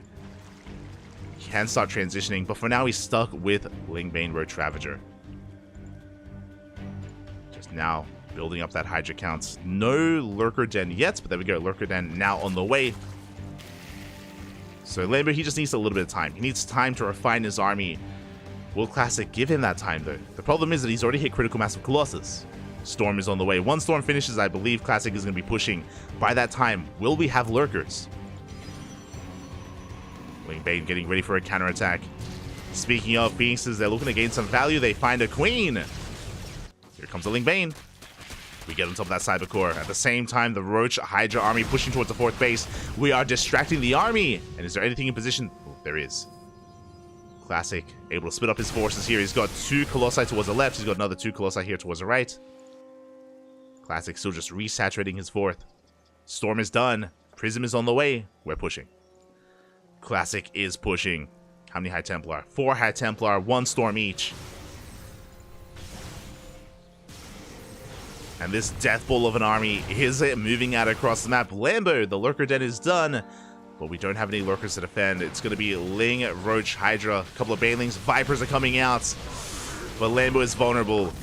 Going for the run by. Takes down the Cybercore. But the Viper gets sniped as we force our way towards the goal base. The first Storm does whiff, but we still have plenty more Storms and they will connect. But do we have enough? The surround is here. The Baileys, they come in. But the Colossi, they stand strong. The Colossi, they refuse to die. It looks like one of them is going to be focused on the second one as well. And has the surround worked out? It looks like Lambo, he cleans up the army, shuts down the Colossi, shuts down the Immortals. And he will barely focus down that Prism as well. Oh my god, coming in from both angles. Lambo does lose a base, but he kept his workers alive. He did pull back, did preserve his drones. And Classic, it was his turn to overextend. Aye. Lambo was able to come at him from multiple angles there. Cleans up the Colossi, the High Templar, the Immortals. There's nothing left. There's actually nothing left. Oh, the depowered Robo. Oh, we can't make 2 Immortals at a time, only 1. Here we go, Lambo looking to tie up this series, looking to fight back here in this best of 5. The Banelings, they roll in. The probes are pulled back into Zealots, though. Oh my god, and the Banelings, they just crash into the Zealots. They don't quite, they do get into the mineral line as well. 16 probes go down, and we break the 4th. And Classic just has nothing left. Like, he was so committed with his push. That was the push that was meant to end the game. With 4 Colossi, with the 4 High Templar, with the Immortals, and alas, just had a brutal engage. Maybe overconfident. And with that Lambo, he is fighting back. He is looking to create a series out of this. I'm all for it. GG gets called, and Lambo will tie it up 1-1. GG. Whew. Let's go. Let us go. As we are going to be getting into Game 3. As a reminder, it's a best of 5. Best of 5, plenty of games ahead of us, but I'm happy to see that we have it back and forth. Do love to see it. By Chris 15. Yeah, I did notice that like the frames dropped in the middle of that fight. I do apologize. Yeah, I noticed as well.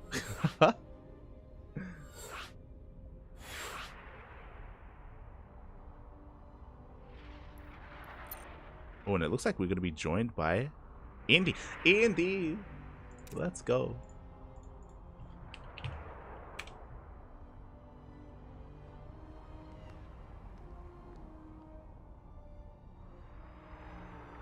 Ooh. And yeah, we're going to be joined by Indy. For those who don't know who Indy is, he's the Polish caster, our resident Polish caster. Much love. Good friend of the channel. Indy, he may not be a duck, but he's a turkey. Those who know. For those who don't know. Indy K, I believe, stands for turkey in Polish. It's beautiful, and here we go. Game number 3 is going to be taking place on Site Delta. Let's go.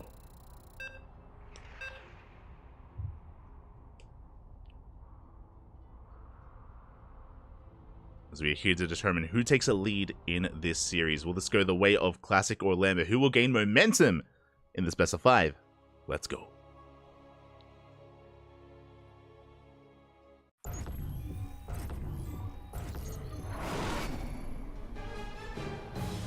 And spawning in the bottom right hand corner of Site Delta, we have South Korean Protoss player sorry, oh my god. We have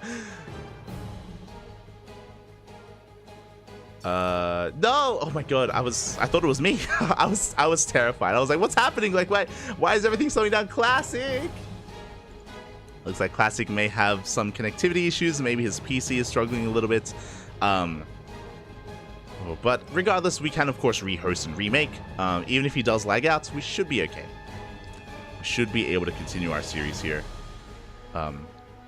Not gonna lie, I legit like almost had a heart attack. I was like, am I lagging out? Like, what's happening right now? Which may mean because I did notice those that frame drop during the fights at the goal base. If Classic is having some technical issues, that may have been from Classic's PC as well.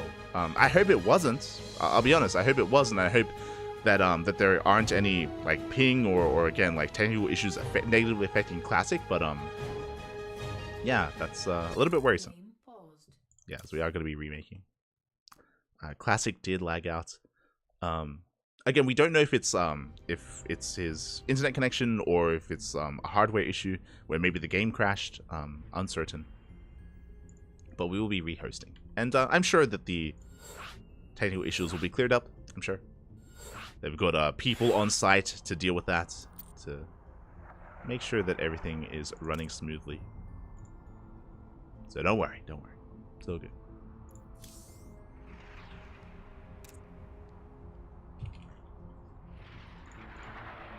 Should be all good.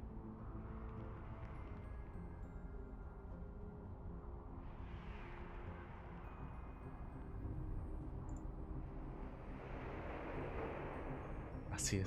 A bird of a feather flock together. Let's go. Beautiful.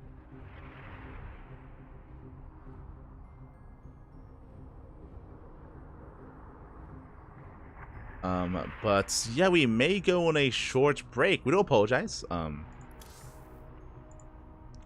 Apologize for the inconvenience, but you know, sometimes these things do pop up, and no, it's okay. You know, we can wait, we can calm down. You know, the series isn't going anywhere. You know, even if the PC of Classic just died, even if it died, you know, we'll have him back. We'll have a new PC. It's all good. So yeah, we are going to be taking a small break here, and when we return, hopefully we get game number 3. And hopefully not too long ago. Hopefully not too long of a break. So we'll see you guys soon. Again, take this moment, you know, get some snacks, get some water. Take a moment to, take a break, and we'll return soon with Lambert vs. Classic.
And welcome back, everyone. Welcome back. I apologize for the extended break there, for the extended delays, but we have returned with game number 3 of this final knockout bracket match. And here we go, spawning in the top left-hand corner of side Delta, we have the German Zerg player, the red Zerg representing Shopify Rebellion. It is Lambo.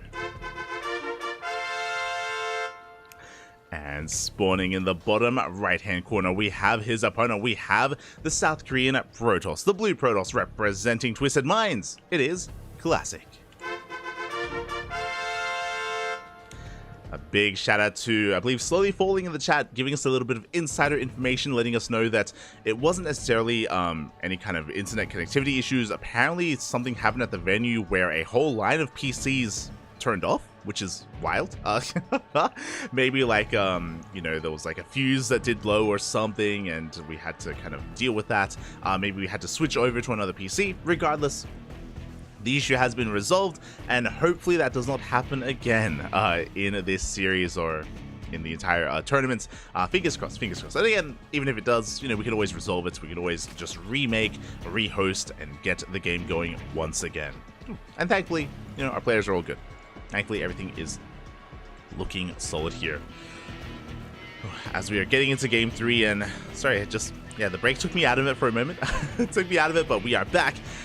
And Lambo has a bit of momentum here in this series, was able to tie things up 1-1 on Alkione. His opener was disrupted a little bit. If you recall, he did go for a hatch first at the gold base, was trying to be a little bit cheeky, was shut down, and yeah, had a bit of a rough road to recovery there as a result, but he was able to have an amazing fight. We had just a 360 surround. He was able to just engulf the entire army of Classic and snowball out of control from there.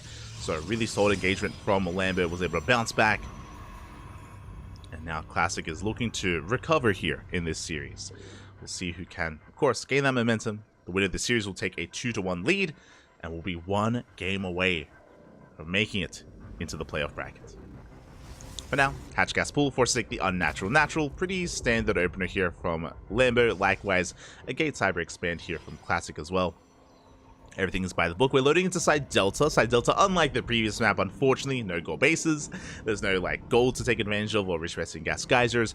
The rush distance by ground is a little bit longer. There's a little bit longer here on Side Delta. And on top of that, the bases themselves are very spread out. We have seen in a lot of late game scenarios, even towards the mid game, players struggle to hold on to their 3rd and 4th base, even let alone their 5th, just because of how far apart these bases are and how difficult it is to spread out, to split up between these bases. Because if you get caught out, that typically leads to a dead base. Has been difficult, but we'll see. We'll see how our players approach this. We'll see if we even get up to 4 bases. As for now, the Adept has arrived. And once again, Phoenix first. Okay, we have a Phoenix opener from Classic. Not the first time this series. So far, though, fun fact, we have yet to see an Oracle opener. It's been Phoenix first, then Void Ray, then Phoenix again. With this Phoenix, of course, we're going to be able to shut down this Overlord. Overlord is diving in. We're going to get eyes on the tech as well as the first unit of choice. We also see the follow-up. We do see the Oracle that's on the way. I love this as well. The Phoenix actually leaves this Overlord alone, knows that we can kill it later on, zooming across the map. Oh, never mind. I assumed that we would be going across the map to shut down some of these other more exposed Overlords, but no, we turn back around. Adepts, they have arrived here at the 3rd base. Queens are in position. Clutch Evo Chamber. Lambo able to wall off, and he can shut this down. We do commit to the shade. We do barely get out of there, as the Overlord is eventually going to be hunted down. Phoenixes don't have the most amazing DPS, but they'll get it in the end. As Lynx get surrounded, they will get one of those Adepts, and they should get the other as well. Barely any HP. We do see Classic trying to take this 3rd base, but this Adept is at death's door. It's on the brink, and it will be shut down. Good pickups here from Lambo. The Oracle is going to keep this 3rd base alive. But again, Lambo did get quite a lot of value here out of these links, as he is being forced away. Behind this Classic, his transition of choice is going to be a Twilight Council, and I don't see a Forge. Oh boy. Twilight Council is hidden here at the natural base. We have a Gateway Explosion in the main. It's going to be 3 gates on the way, with a 4th and 5th gate already done. This is looking like Glaive Adepts.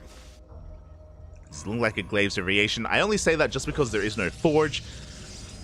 We aren't going to be investing into those upgrades. We aren't necessarily thinking further ahead. And there it is. Glaives is on the way. Again, for those wondering, the big tell is the lack of Forge. Meanwhile, the Oracles, they do dive into the natural, and 5 drones go down. Yeah, we had a spore, but the queen was lifted and the oracles, they go ham. I spoke too soon though because we trade an oracle for that. A little bit less than ideal. 6 drones is good, but again, did bleed out one of those oracles. We are down to 1. Another overlord gets found. Another overlord gets shut down. And again, glaives are on the way. Now, this isn't an all-in. It is 5 gateways, to be fair, which is quite a lot, but from here, Classic should be saturating this third base. He is making 3 probes at a time. This needs to trade well, though, because the downside here is that Classic, he is delaying the rest of his tech, of course. He's delaying his +1, his blink, his robot production. So much is delayed in favor of these glaives, which is why this needs to either trade well or deal some economic damage. Meanwhile, Lambert is not taking this lying down. He's cutting workers. 55 drones is all he needs. Overlord speed is on the way. Roaches are in production. Queens as well. We're sending. We are sending everything across the map. Lambert, he may be in the Americas, but we're going for a bit of a German taxi. We are loading up the queens. We're going for a big all-in. There are a lot of adepts to defend, but adepts are not ideal in this scenario. They're not the most ideal defensive unit here. Adepts have been spotted, and can Lambert pull this off? As we have spotted this army. Big revelation here on those overlords. The shield batteries are thrown down. Immortal production has commenced. And again, we have to use these, otherwise would be aggressive adepts back at home defensively instead. And here we go. Immortals are on the way. Adepts are amassing. Oh, we do manage to get some economic damage done across the map, and Lambert turns back around. I think I like this. So this all-in from Lambert was very Ling heavy, and Lings, they melt against adepts, as I'm sure you're aware. These two adepts are going to be shut down. Lambert going to try to drone. And this is just a really awkward game state. Can we catch the adepts? Oh god! The Lings get caught instead. Again, Lambert going for a really heavy Ling Ravager composition. He can shut down this army, but he's going to be respecting the adepts. Takes a more defensive position here instead. Lambert joining up to 63. 3-way saturation. Getting into roach production from here.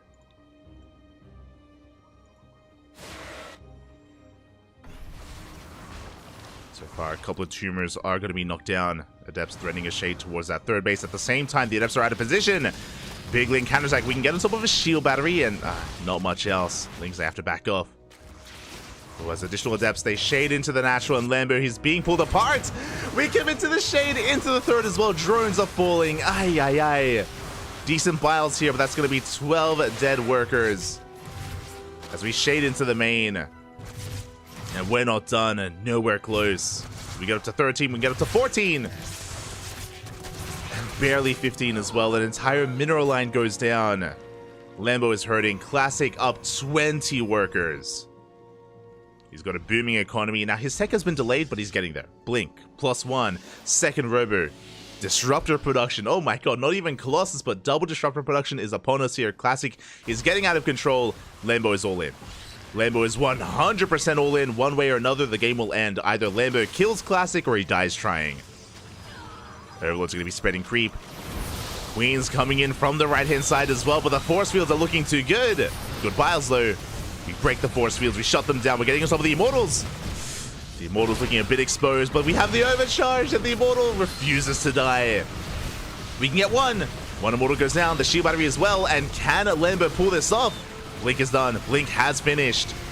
The Queen's going to be trying to dive into this mineral line as well. Ling's going to be reinforcing, and it looks like Lambert, can he break this base? Without Immortals, without Disruptors, I think he can. Yeah, it looks like the transfuse! The spreading creep in the mineral line, and we can transfuse the Queens. Every probe is going to be going down. And this base as well. Some brutal biles there, a little bit of friendly fire. Quincy Classic going to be blinking his way up into the main base, actually further into his own base as the Nova goes off. Good connection. 2 Ravagers and 1 Roach do go down. The Queens get cleaned up. Classic holds. Classic, he holds onto his third base. He did lose his mineral line. He did lose 20 probes, but he cleans this up. He does clean up these Ravagers. For the most part, avoiding those biles. Now, we did lose 20 workers, so economically, Lambo still behind. Not as far behind as he once was, but still is struggling here in the economy. He's joining up as hard as he can. Still no 4th hatchery here for Lambo. 3 base versus 3 base. You hate to see it as a Zerg player. And he's taking up into Hydras. Okay, so Hydra Roach here. Roach Hydra going to be the composition of choice for Lambo. Meanwhile, Classic saturating his 3rd. Soon, I imagine, thinking about taking a 4th base as well. Lambo, he was almost able to break the third base. That would have been it. That would have been enough to at least get him ahead in this game to be able to get into a longer one, but Classic still has a solid economy, creating 2 disruptors at a time. He gets eyes on the 4th, and he's going to force a cancel. Oracle as well gets a stasis trap. 2 drones do get caught, and every drone counts here in this game state. Every worker matters.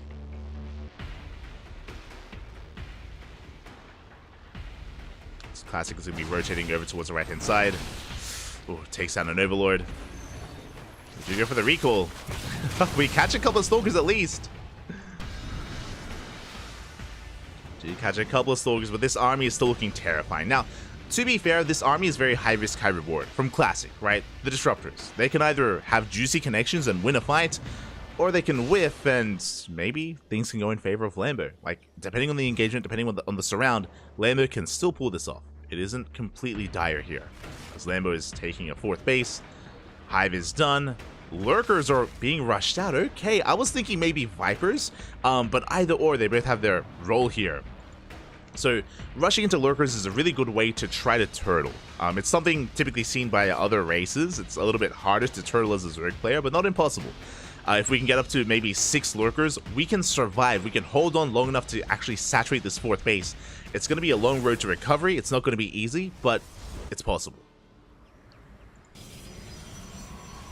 Again, with enough Lurkers, mate, anything can happen. The Lunkers, baby, Lunkers. There we go. Vipers are on the way as well. So we can, of course, abduct and shut down some of these Disruptors before the Novas can connect. Lambo going for a big Ling Roach counterattack. Classic pushing through the center. Again, a lot of potential with how many Disruptors? 7! Oh my, that's a lot of balls. that's a lot of purification, Novas, papi. Ay. But we'll see. Lambo's getting ready for his counterattack, waiting for the army of Classic to reveal itself to commit. We have a couple of Lurkers already out. We have 2 Lurkers, soon to be 4. They have arrived. The Stalkers, they do dive on forward. Nova goes up. Does take a good chunk of that army down. Takes down another Lurker as well. Novas, they go for another Lurker, but we have the yoinks. Good abductions. Very nice abductions. But we have detection. Another Lurker will fall. We are down to 2. At the same time, Lambo, he does pull the trigger. He gets into that mineral line. He goes straight for the 4th base. But can he survive as we dive on top of the army? Focus down the Lurkers, one after the other.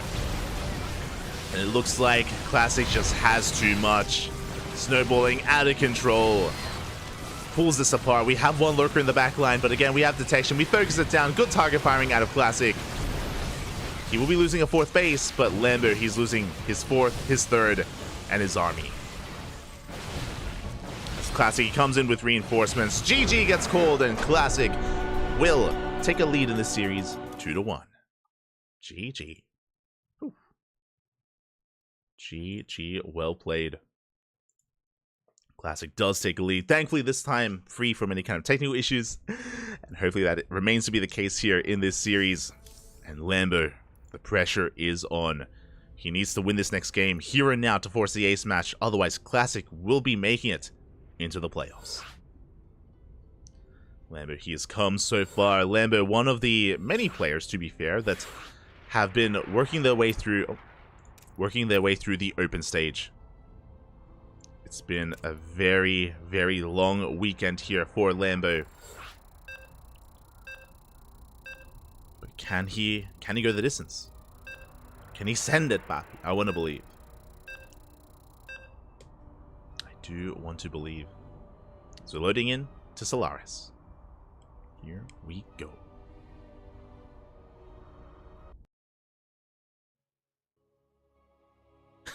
I see in the chat. I'm trying to huff copium over here. Don't question it. I understand, Papi. I understand. And here we go. Spawning in the bottom left-hand corner of Solaris, we have the red Zerg player representing Shopify Rebellion from the land of Germany.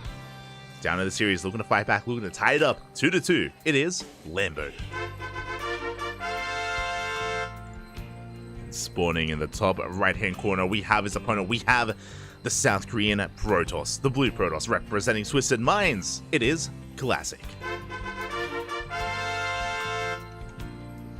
And Onomas, one more is all he needs to make it into that playoff bracket. And in Classic, he is one of the best Protoss players in the world, but Lambo has shown us that he can make him bleed. He can bring him to his knees. And I want to believe we can get an ace match. I want a game 5. That's all I want. But now the hatch first. It's going to be a hatch gas pool opener here from Lambo. Nothing too wild, nothing too crazy. Likewise, Classic going for a gate expand as well. Probe just going to be confirming the hatch timing, confirming the positioning here. Just getting a scout off and making sure that nothing is really going awry.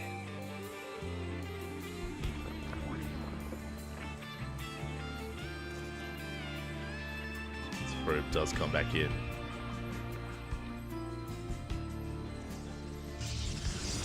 We're going to be settling into Solaris, and we can take a moment here to talk about a little bit about the map itself here. Once again, no kind of fancy bases, no gold, no rich Vesian gas geyser. Rush distance by ground is a little bit longer, except for the fact that we have speed zones. These speed zones do add a little bit more complexity to some of these engagements, to the rush distance as well. But in general, a lot of bases to be taken, and we have seen a lot of split map scenarios here on Solaris. We have seen a lot of late game. I would not be opposed to it. I wouldn't be opposed, but I'm sure Classic would. Again, Classic has been very aggressive this series. Even the last game where he had to be more defensive. Remember, he went Phoenix first into Oracle, into Glaive at Epps. Like, he wanted to be the aggressor, he wanted to be in the face of Lambo, and eventually he was. Eventually he did cripple the economy. It's the kind of player that Classic is, and it's looking like another Stargate over there. Stargate is thrown down. The question becomes, what unit do we start off with? Do we go Oracle first, which we have not done once in this series? So far, we've seen Void Rays, we've seen Phoenixes. Oracles are made, don't get me wrong, but they're made a little bit later instead. We're more focused here on shutting down the Overlords, on shutting down the scouting of Lambo. That's been the tale of this best of 5. Keeping Lambo in the dark as to what's going on. We'll see if that continues to be the case. For now, again, we're just droning. The first Adept has made its way across the map. Going to be threading a shade into that third. So far, though, it doesn't commit. Overlord looking to dip in. And there it is, once again, Phoenix. So, as we have seen every game so far, whether it's a Phoenix or a Void Ray, we do just hyper-fixate on shutting down that Overlord. Shutting down the vision. Adept does commit to the shade, kills 2 Lings, does shave them off. Or dipping on out of there. Again, we can't afford to lose this Adept. Ideally, want to save it to meet up with the second. And now we can one-shot probes. Now we can one-shot drones, I should say. Threaten these mineral lines even further. Overlord is diving in. Phoenix does reveal itself. Oh, a bit of an overreaction there from Lambo, getting faked out by that shade. And Lambo is at least aware of the Stargate. Still being threatened by these Adepts, though, as the Lings have now hit the field, and now we can move out and try to apply some pressure to the third of Classic. Another Overlord getting caught out here, but there are Queens in position. We should be able to save it. As the Queens are being distracted, the Oracle going in towards that third base. Oh! We do manage to get a couple of drones. 2 workers go down. Again, a Classic dragging Lambo out of position with that Phoenix. Nice moves. Behind this, do we see what I see? I see gateways, I see a Twilight Council, I do not see a Forge. It's looking like, once again, Glaive Adepts. If this was Hero, I would double down and be like, nah, Blinkstalkers. Hero is quite fond of going into, like, just delaying his Forge and going to Blinkstalkers, but Classic isn't really one to embrace that. This should be Glaive Adepts, so we'll see. We'll see what he does with that this time. These Oracles are going to be threatening that main base. Yeah, there it is. Glaives is on the way. Again, because there's no Forge, it makes sense for it to be Glaives. Just because Forge upgrades don't really benefit them. We do dive into the main base. We get 3 more drones, and we're not done. We go to the natural.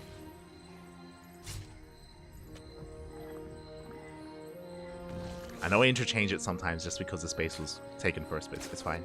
But yeah, 3 workers go down. So far, the Oracles do survive. The Phoenix as well. So far, good use here from these Skytoss units. So far, oh my god, the efficiency. Classic hasn't lost anything yet. Uh-oh. We gotta be careful. The oracles are being threatened. And again, this is very similar to the previous game. Basically, we're building up all these adepts, likewise, just like before. There's no forge, there's a delayed robo, delayed blink. A lot of the tech here from Classic is delayed. He has to make this worth his while. He has to trade well with these adepts. And last game he did. Remember, he killed, what was that, 15 drones? 15 workers went down to these adepts in the previous game. Can Classic do that again? Can Lambo maintain his economy here and deny that damage? Roaches are in production. The Roach Warren was already thrown down. Adept's going to be threatening a shade here towards that natural. You get on top of the queens. Do come into the shade. Lings and Roaches are in position so far. Only 2 workers go down. A good reaction out of Lambo. Does keep the drones alive. Does pull them back for the time being. As we do dive into the main base, Lings were lying in wait. Drones are going to be pulled back once again. The Roaches are coming up, but the Lings are running out. We're running out of Lings. The Lings, they do go down. And the Adepts, there's still so many of them. As they do shade back towards the natural. So far, Lambo minimizing his losses. Hasn't lost anything major yet. 5 drones, that's acceptable losses so far. And Classic is going to be forced out. A much stronger defense this time from Lambo, averting disaster. Did lose a lot of Lings, but again, only lost 5 drones.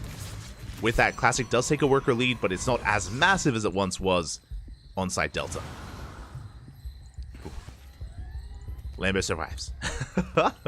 This time, looking good. Behind this, Classic, of course, is transitioning again. It's a late transition into Blink, Forge, +1, Disruptors once again.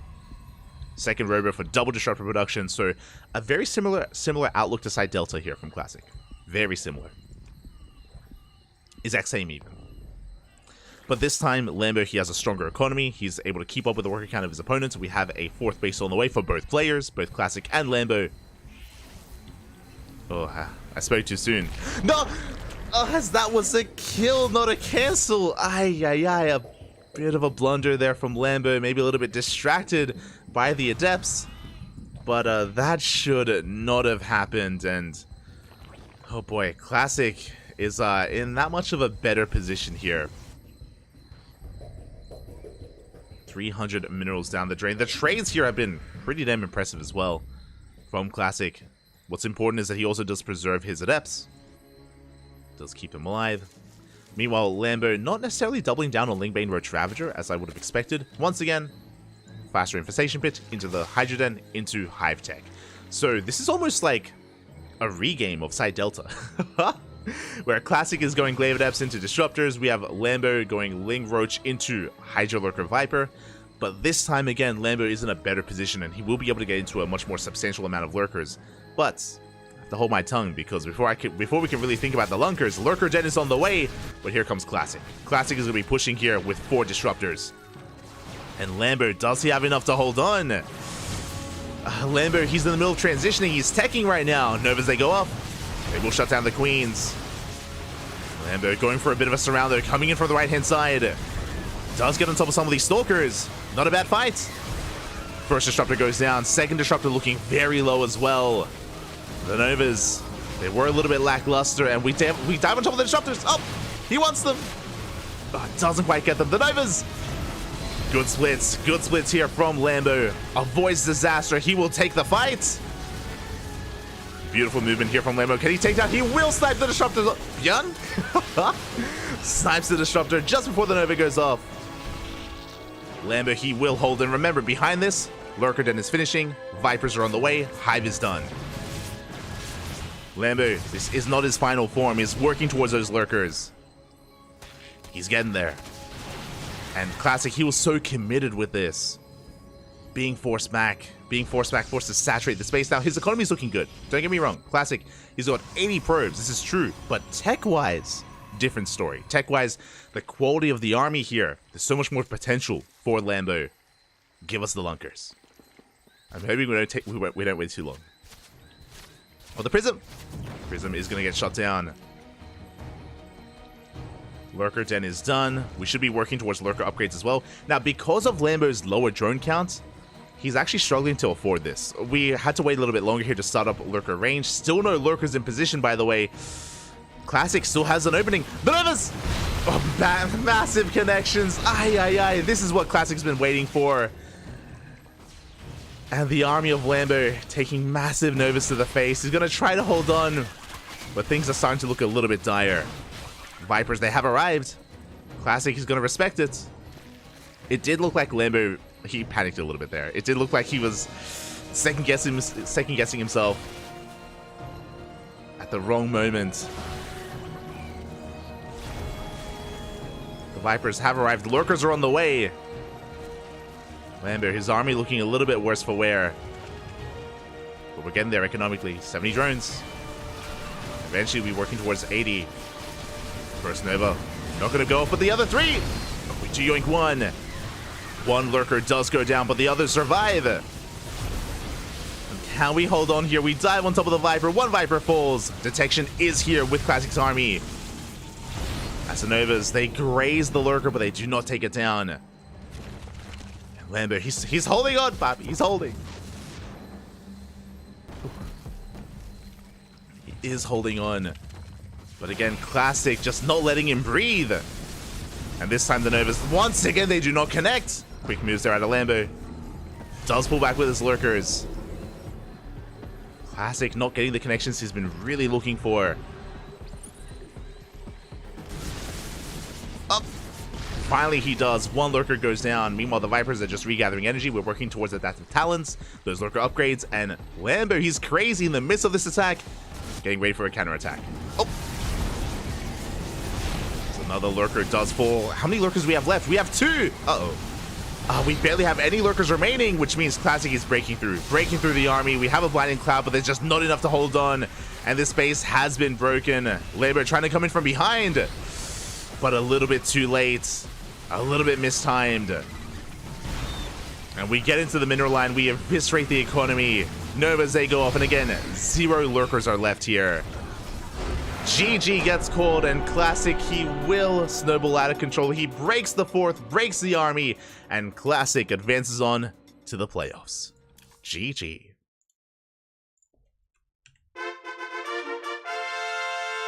GG, well played. Oh my god, that was so tense.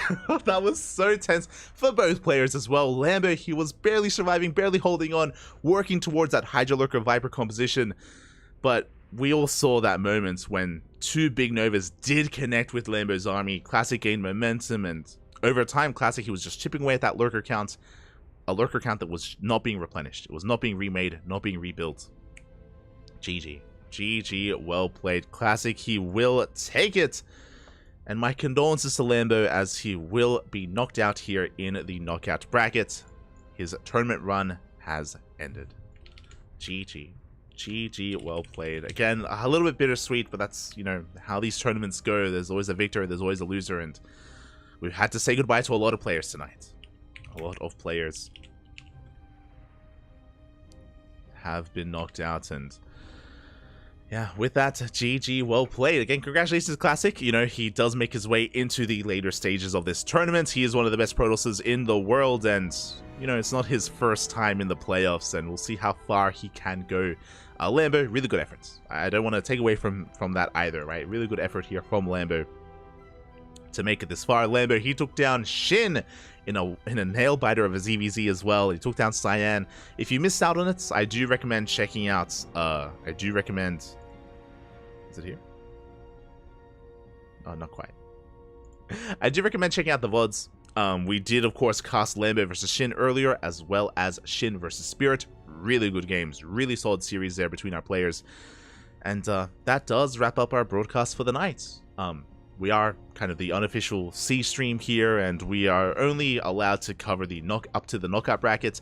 The playoffs will be covered by the main stream, and I believe the B stream as well. So they got you covered. They got you covered with the playoffs. Technically, we do have permission to co-stream. I remember the caveat to that was we were told that we need at least like 100 concurrents to co-stream, and we do have a lot of viewers tuning in. We do appreciate it. Thank you. But yeah, in the past our co-streaming wasn't as successful, so we'll see what happens tomorrow. We'll see. We might co-stream the final day tomorrow. For now though, I'm happy to pass the torch to the main stream, because I don't know if you can see, that's the current time here in Australia. 6 a.m. 6 a.m. here in Australia. We started casting at 2 a.m. Even before that, we were casting the Euro Cup, the Euro 2023 Cup, on this channel as well. So non-stop coverage here. We've been casting for, what is that, 8 hours straight? 8 hours outside of just the breaks. But yeah, it's been a lot of fun. It's been great. It's been beautiful. Been a great day of StarCraft. Hope everyone enjoys the rest of DreamHack Atlanta, the rest of ESL Masters Winter. It's been an amazing time so far. Again, big shout out to ESL for letting us stream the first 2 days. We covered the open bracket as well as the knockout bracket as well. If you enjoyed the casting, then check us out on the CranKy Ducklings. We're live every day of the week. Every single day we have some StarCraft for you, whether it's events like this, whether it's KSL, the ESL Open Cups, Kung Fu Cup, WTL, our own tournaments like Sparkling Tuna Cup, Grand Platypus Open, a lot of casting here. And we've also been going over the Home Story Cup replays as well. After this tournament wraps up, we will most likely also be going over some of the the ESL Masters replays of this event of DreamHack Atlanta, especially because there's a lot that wasn't casted. It's such a shame, but there's so many games that were not casted. We did our best to provide as much as we could, but there was only one side stream for English, for the English language. You know, there wasn't any other side stream out there, just because this event is in America. So, you know, Steadfast, Beomorph, Dave Testa, Chicken Man, Renegade, all your usual like side streams like B, C, D, like letter streams, like they're all at the event. They're all enjoying the event live, and I guess that's the one upside of being here in Australia, is that we never get to go to an event.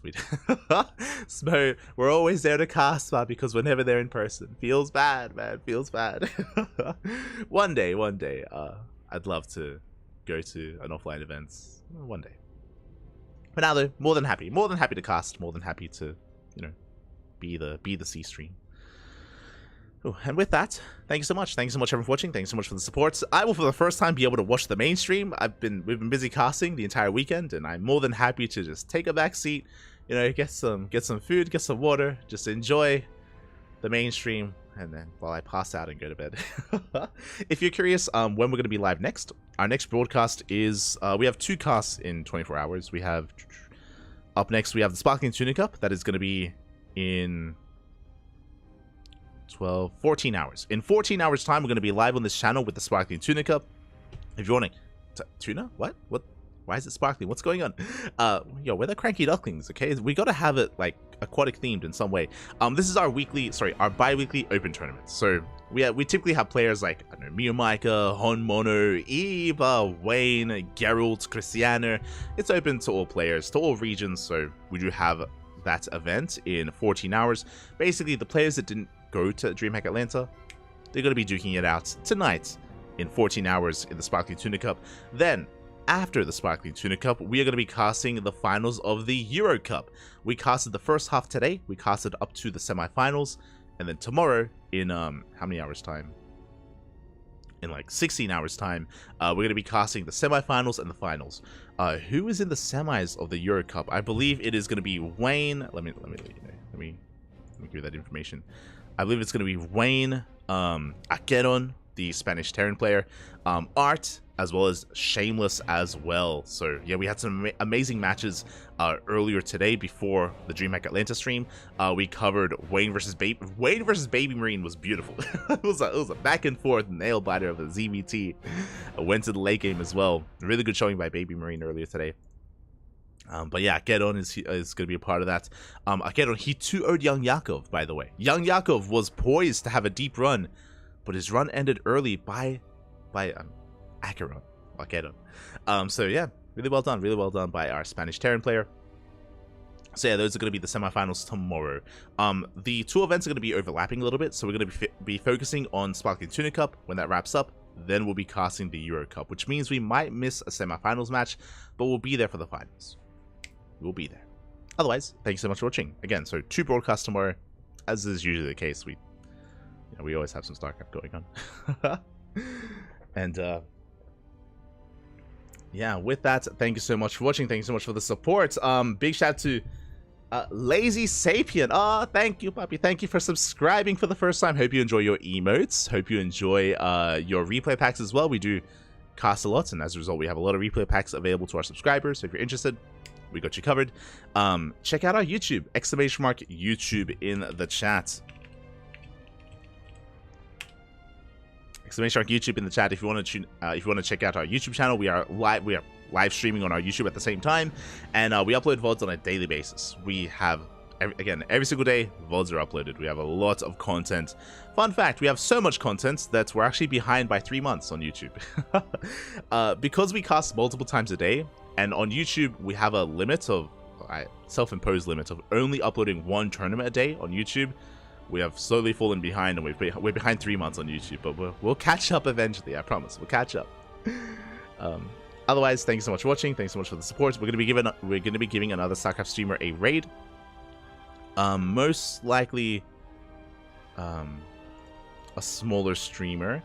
I'll link the ESL channel in the chat, so you can check out ESL. Usually, we try to raid smaller streamers, like 100 or less, just because we want to spread the love, and we want people to experience some of these other up-and-coming streamers. So yeah, give them some love, give them support. We'll find someone to raid. If I don't find someone, then we'll just raid the B stream. We'll raid the B stream. I believe Winter is going to be covering that.